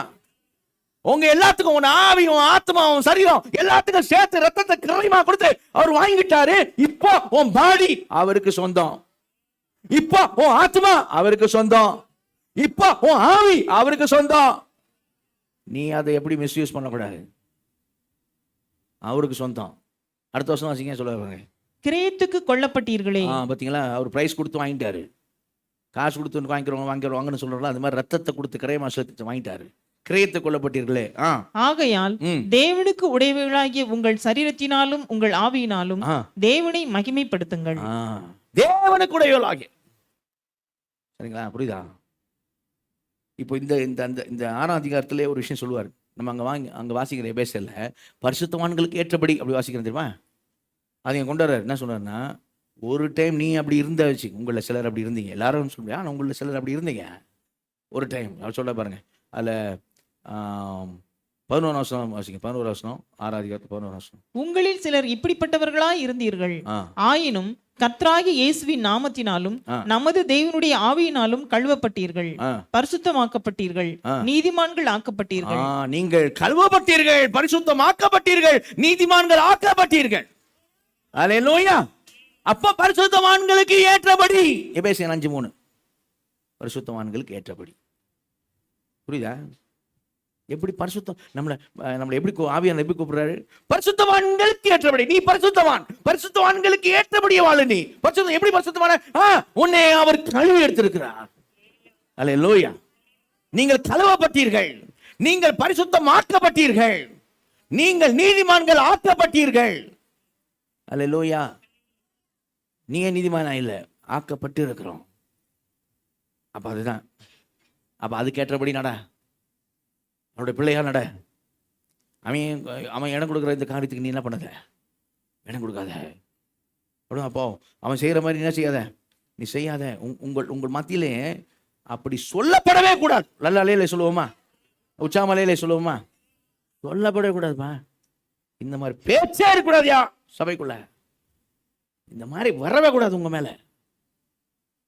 சரி, அப்படி சொல்றாரு. இது மாதிரி வரவே கூடாது. சரிங்க. அப்போ யோசிக்காத, செய்யாத. மூணாவது என்ன வாசிங்க? இப்போ எபேசியர் 5:4 வாசிங்க. எபேசியர் 5:4. அப்படியே வம்பும் புத்தியீனமான பேச்சும். இதுல முக்கியமானது ஒண்ணு விட்டுட்டோம். அந்த 3ஆம் வசனத்தை மறுபடியும் வாசிங்க. எபேசியர் 5:3 வாசிங்க. மேலும் பரிசுத்தவான்களுக்கு ஏற்றபடி வேசித்தனமும் மற்றெந்த அசுத்தமும் பொருளாசையும் ஆகிய இவர்களின் பேர் முதலாய் உங்களுக்குள்ளே சொல்லப்படவும் கூடாது. அங்கே சொல்றாரு, அசுத்தம், பொருளாசை. சொன்ன பொருளாசை, கிரீடிங். ஓகே, பேராசை. பேராசையுடைய நாள். அப்போ விக்கிரகாராதனையான பொருளாசை அப்படியா சொல்றாரு? நான் கவனிக்க முக்கியமானது. விக்கிரகாராதனையான பொருளாசை ஏன் சொல்றாருன்னா, இப்படி சொன்னா உங்களுக்கு புரியுங்க. நான் சொல்றேன், ஒரு தெய்வன் எனக்கு பத்தாது, ஒரு தெய்வன் எனக்கு பத்தாது, எனக்கு இன்னொரு தெய்வன் வேண்டும். அப்படி சொன்னா எப்படி இருக்கும்? அந்த மாதிரி சொல்றாரு.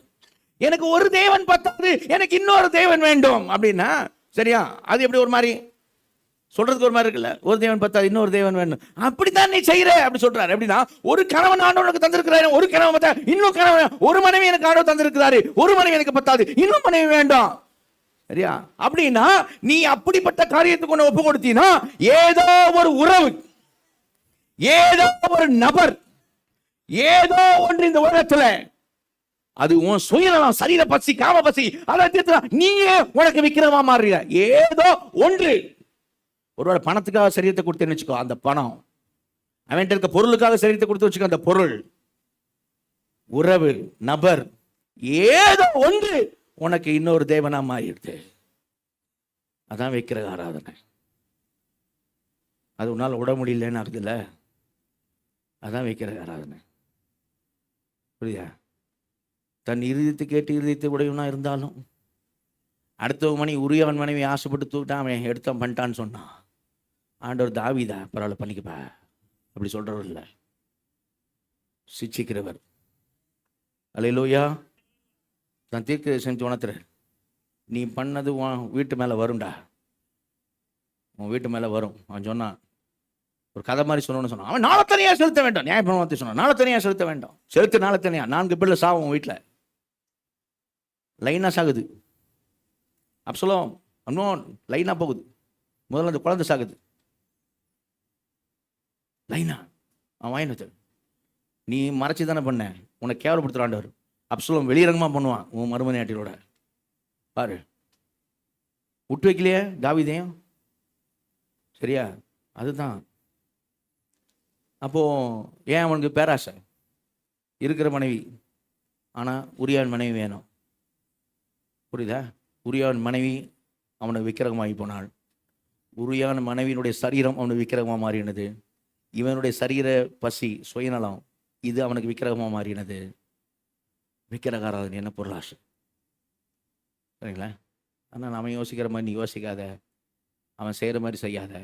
இப்போ வாசிங்க 5 அப்படியே வம்பும் புத்தீனமான பேச்சும் பரியாசமும் தகாதவைகள், ஸ்தோத்திரம் செய்தலே தகும். என்ன சொல்லிக்குதுமா? வம்பும்னு போட்டிருக்கு நம்ம தமிழ் பைபிளில். ஆனால் நீங்கள் இங்கிலீஷ் பைபிள்லாம் பார்த்தீங்கன்னா அப்சினிட்டி, அப்சீன் அப்படின்னு இருக்கும். ஆபாசமான, ஃபில்டி டாக்ஸ், ஆபாசமான பேச்சு, ஆபாசமான பேச்சு. இது நான் விலைக்கு சொல்லணும் அவசியம் இல்லை. பேசும்போது ஆபாசமாக தான் பேசின்னு இருப்பான். சரி, ஆபாசமான பேச்சு, ஃபில்டி டாக்ஸ், அப்சீன். சரிங்களா? அப்படி எதாவது வார்த்தை? சரி, நீ அப்படி ஏன் பேசாதன்னு சொல்கிறாருன்னா, கவனி ஏன் பேசாத அப்படின்றா, நீ பேசும்போது அப்படி நீ பேச, நீ ஆண்டவர் பிள்ளை, நீ பேசுனா, நீ என்ன பேசுறியோ சரியா, அது அப்படியே உனக்குள்ள போகும். நீ என்ன பேசுறியோ அது உனக்குள்ளேயே ரெக்கார்ட் ஆகும். அப்ப நீ பேசுனதே அப்படி ரெக்கார்ட் ஆகி உன் தாட்டுக்கு வரும். உன் சிந்தனைக்கு வந்தா அடுத்து உன் செயலா மாறும். நீ டைம் பாஸ்லாம் இதை பேச முடியாது, பேசக்கூடாது. அவன் அப்படித்தான் பேசியிருப்பான், டைம் பாஸ்ன்ட்டு. ஃபில்தி டாக்ஸ், ஆபாசமா பேசுறது. அடுத்த வார்த்தை புத்தீனமான பேச்சு. புத்தீனமான பேச்சுனா இது அறிவு சம்பந்தப்பட்டு சொல்லப்பட்ட வார்த்தை இல்லை. அவன் அறிவு இடத்தமா பேசிக்கிட்டு இருக்கான். அவன் பேசுறது அறிவு இருக்கா? அறிவு இடத்தமா பேசிக்கிட்டு இருக்கான். அறிவு சம்பந்தப்பட்ட, இன்டெலிஜென்ஸ் சம்பந்தப்பட்டு சொல்லல, மாரல், ஒழுக்கம் சம்பந்தப்பட்டு சொல்லியிருக்கு புத்தீனமான பேச்சு. அப்படின்னா அவன் பேசுறது பேச்சு அது வீணான பேச்சு.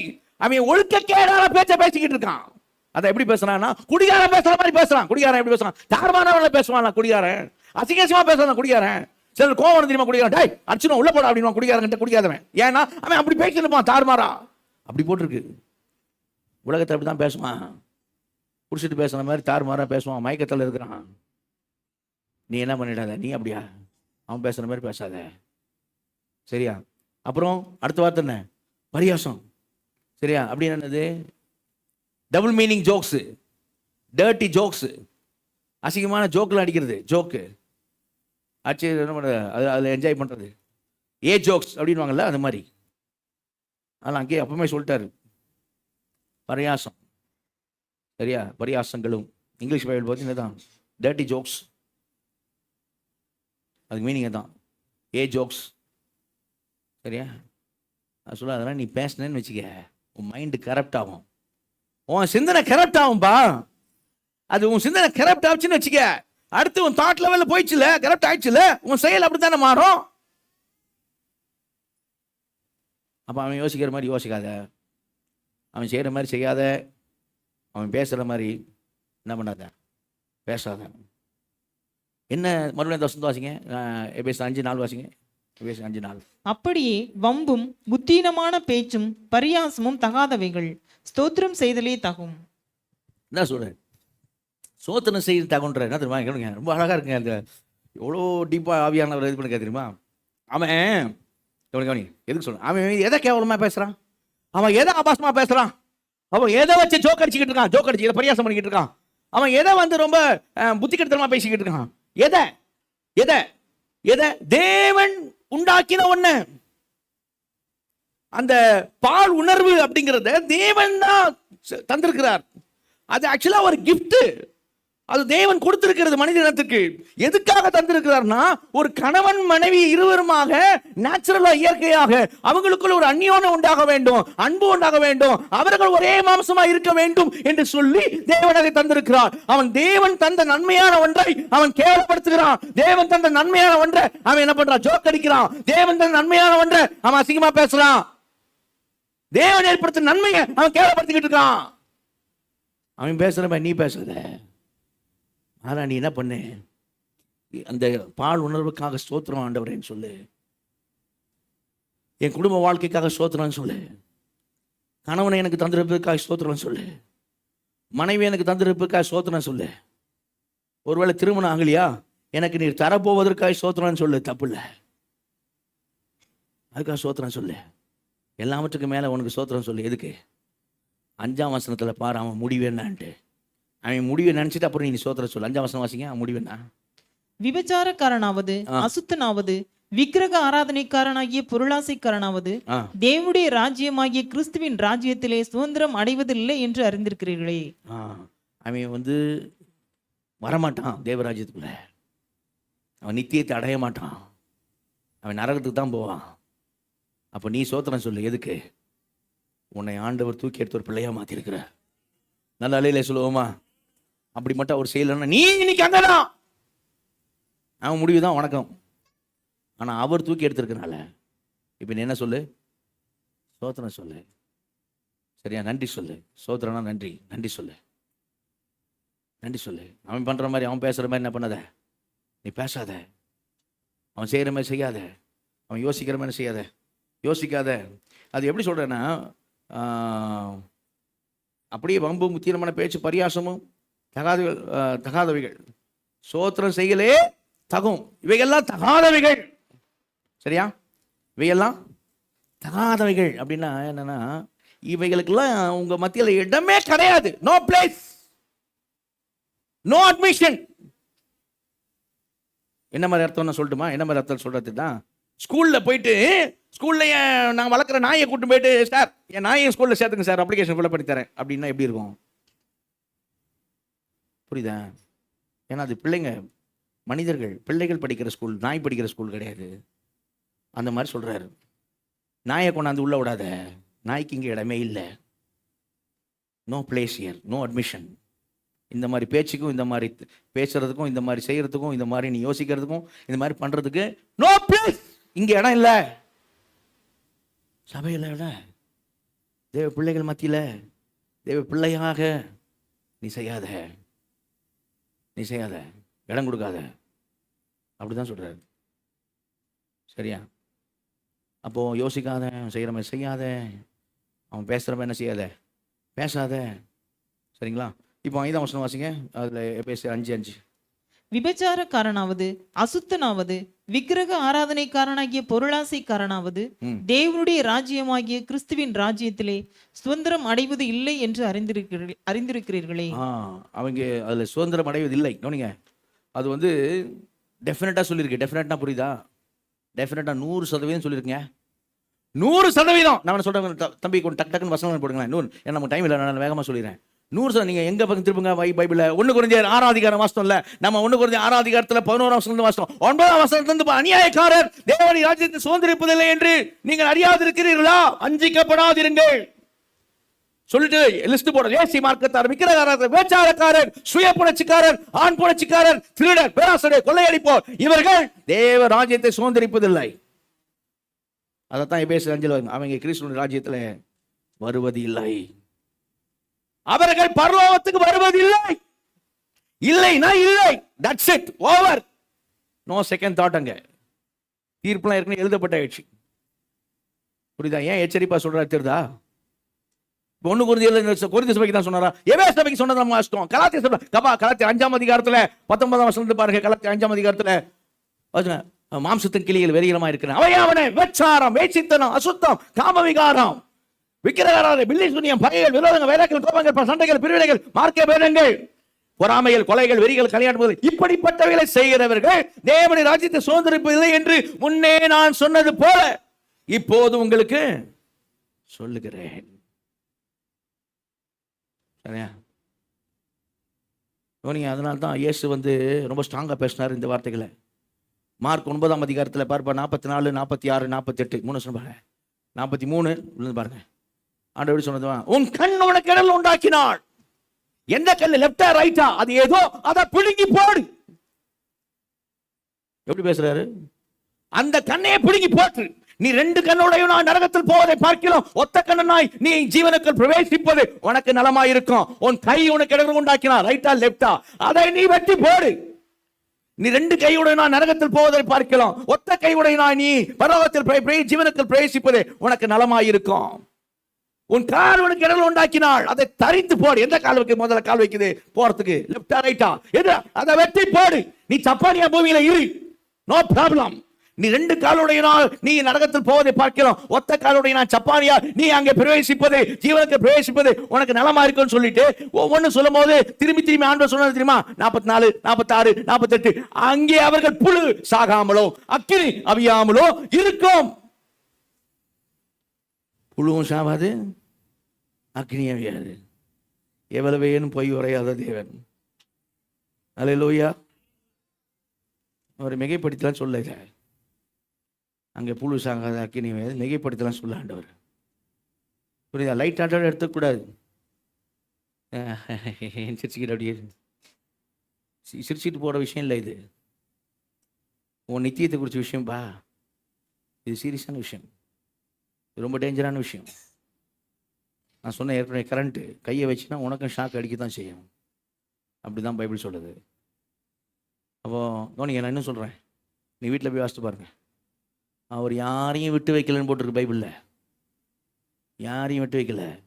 நீங்கள் 2 பேர் 2ஆம் அதிகாரம் 5ஆம் வசனம் 6ஆம் வசனம் 7ஆம் வசனம், 2 பேர் 2ஆம் அதிகாரம் 5ஆம் வசனம் 6ஆம் வசனம் 7ஆம் வசனம்லாம் பாருங்கள். அங்கே நீதியை பிரசங்கித்தவன் நோகா முதல் 8 பேரை காட்டான். அதுக்கு பிறகு என்ன அடுத்த பூர்வ உலகத்தின் அந்த வசனத்தை போடுங்க. பூர்வ உலகத்தின் தப்ப விடாமல் 5ஆம் வசனம் போடுங்க. 5ஆம் வசனம், பூர்வ உலகத்தின் தப்ப விடாமல் நீதியை பிரசங்க நோகா முதல் 8 பேரை காப்பாற்றி ஆபத்தில் இருந்த உலகத்தை ஜலப்படைத்து வர பண்ணி. சரியா? முதல் வசனம் 4ஆவது வசனம் என்னப்பா? 4ஆவது வசனம் வசனம். பாவம் செய்த தூதர்களை தேவன் தப்ப விடாமல் இந்த விஷயத்துல அவர்கிட்ட யாரும் எதிலையும் தப்ப முடியாது. இது வரைக்கும் எவனும் தப்புல செய்யற, எவனும் தப்ப போறதும் இல்லை.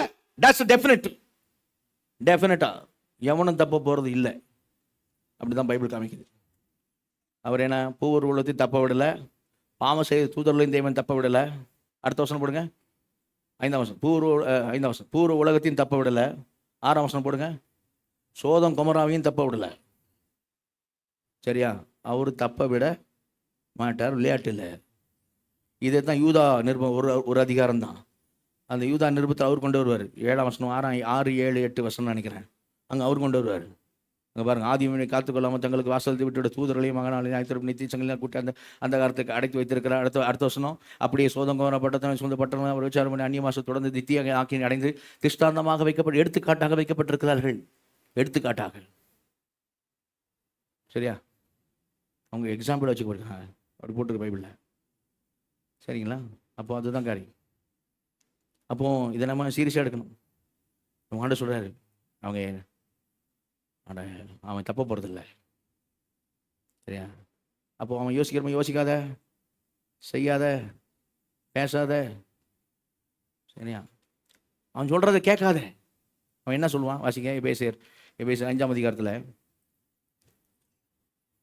6ஆம் வசனம் வாசிங்க.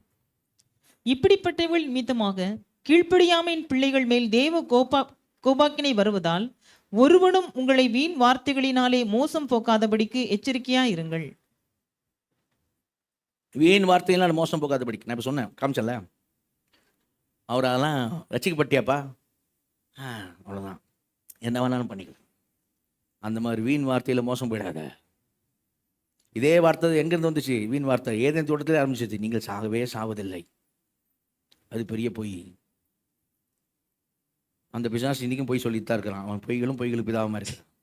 எபேசு டைமில் என்ன தெரியுமா? நாஸ்டி சிஸ்டம் அப்படின்னு சொல்லுவாங்க. இதை பவுலும் இங்கே மறைமுகமாக இங்கேயும் கொலோசியர் நிருபத்தில் டீல் பண்ணுவார். அங்கே ஒன்னியோவான் டீல் பண்ணுவார். அது நாஸ்டி சிஸ்டம்னா என்ன அப்படின்னா, அந்த டைமில் இருந்த ஒரு கொள்கை நாஸ்டி சிஸ்டம் அப்படின்னா என்னன்னு நான் விவரமாக சொல்லணும்னு அவசியம் இல்லை. இருந்தாலும் புரிஞ்சுக்க சொல்கிறேன், ஏன் இப்படி எழுதுறாருன்னு சொல்கிறேன். அவங்க என்ன பண்ணாங்கன்னா, அவங்க ரட்சிக்கப்பட்டவங்க மாதிரி தான் இது பண்ணிட்டு நாங்களும் ரட்சிக்கப்பட்டவங்க. ஆனால் அவங்களுடைய கொள்கையெல்லாம் விபரீதமாக இருந்துச்சு. எப்படிப்பட்ட கொள்கையை சொன்னாங்க தெரியுமா? அவங்க சொன்னாங்க, இயேசு மாம்சத்தில் வெளிப்படலை. அதாவது மாம்சத்தில் வெளிப்பட்ட இயேசு மேலே கிறிஸ்துவின் ஆவி இருந்துச்சு. கிறிஸ்துவின் ஆவி வேற, இவர் வேற, அப்படி அது மாதிரி கொண்டாந்தாங்க.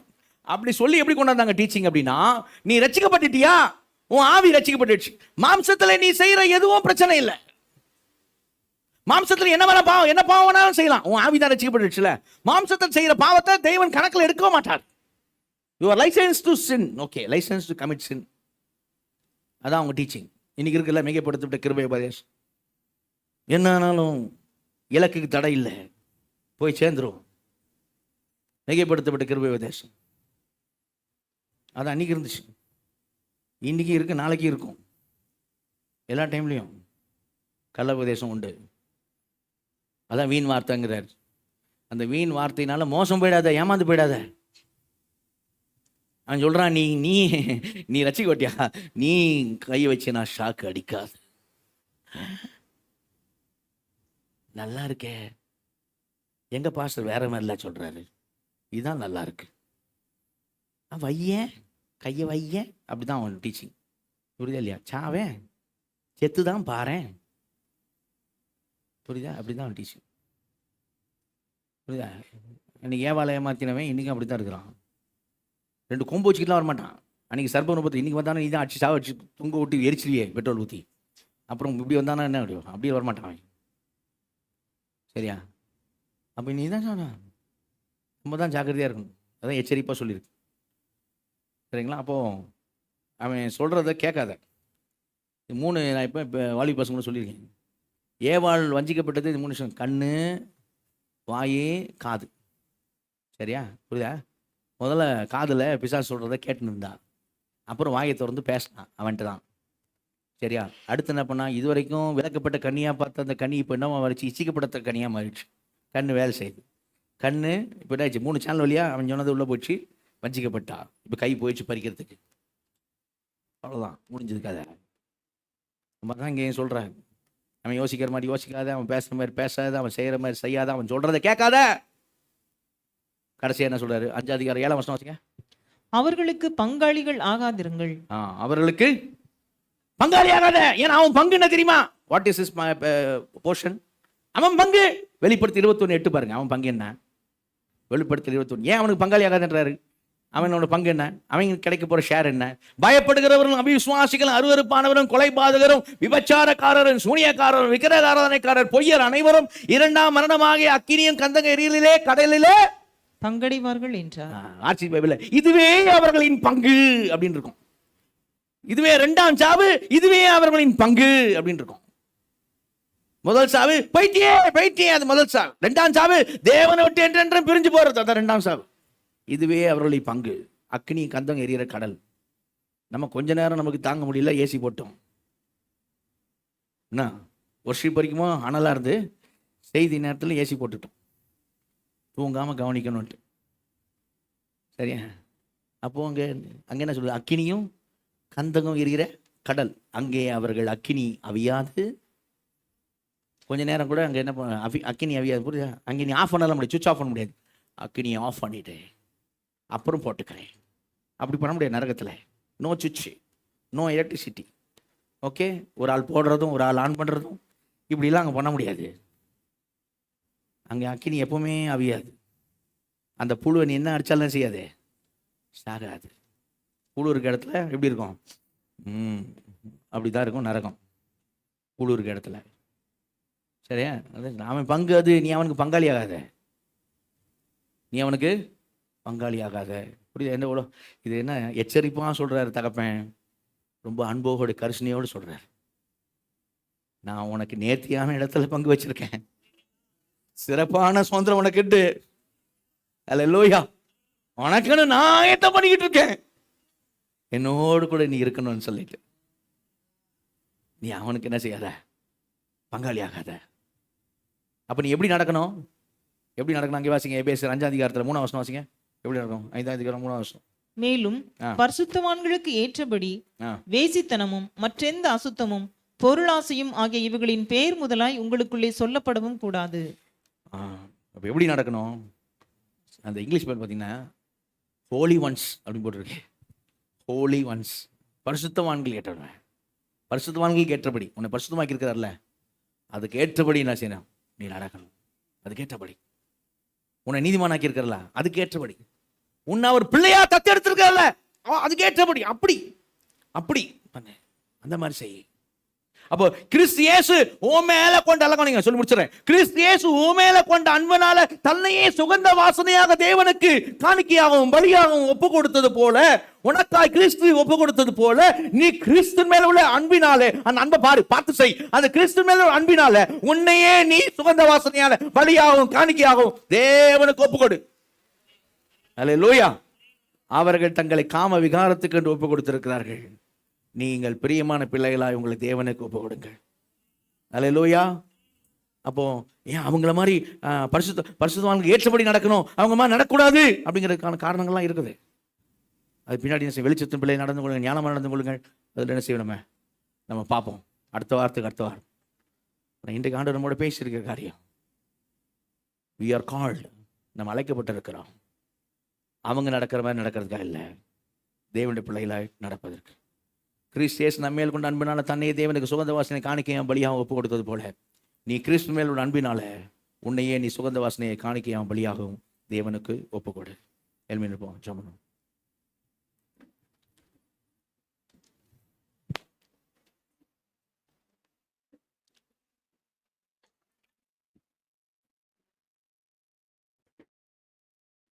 எல்லாரும் எளிமை நின்று நம்ம கண்களை மூடி நம்ம முற்றமாக ஆண்டோடத்தில் நம்மளை அர்ப்பணிப்போம்.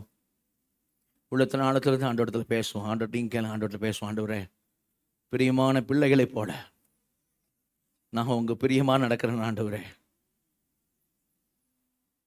இயேசுவே, என் மேலே கொண்ட அன்புனால உண்மையே நீர் சுகந்த வாசனையான காணிக்கையாக பலியாகும் தேவனுக்கு ஒப்பு கொடுத்தது போல, இயேசையா உங்க மேலே கொண்ட அன்புனால நான் என்னை சுகந்த வாசனையான காணிக்கையாக பலியாகும் தேவனுக்கு ஒப்பு கொடுக்கறதுக்கு எனக்கு கிருபை தாரும். கண்களை மூடி கேட்போமா? எனக்கு கிருபை தாரும் ஆண்டவரேன்னு சொல்லி எல்லாம் கரங்களை உயர்த்தி ஆண்டோட கிருபை கேட்போம்.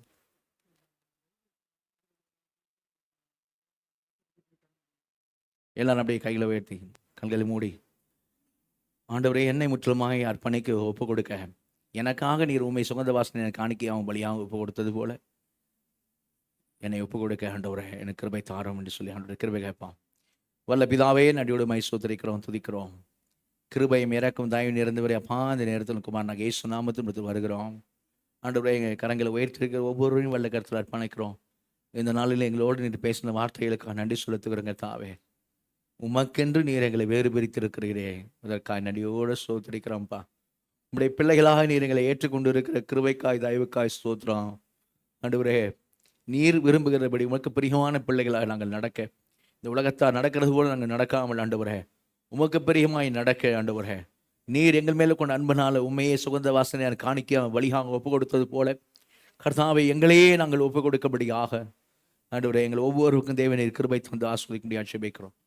நீர் விரும்புகிற, நீர் பிரியப்படுகிற அந்த பரிசுத்த வாழ்க்கை எங்களுக்குள்ளே காணப்பட எங்கள் ஒவ்வொருவருக்கும் உதவி செய்யுங்க. ஆவியானவரை தொடர்ந்து எங்களை வழிநடத்தும்படி வல்லக்கரத்தில் அர்ப்பணிக்கிறோம்.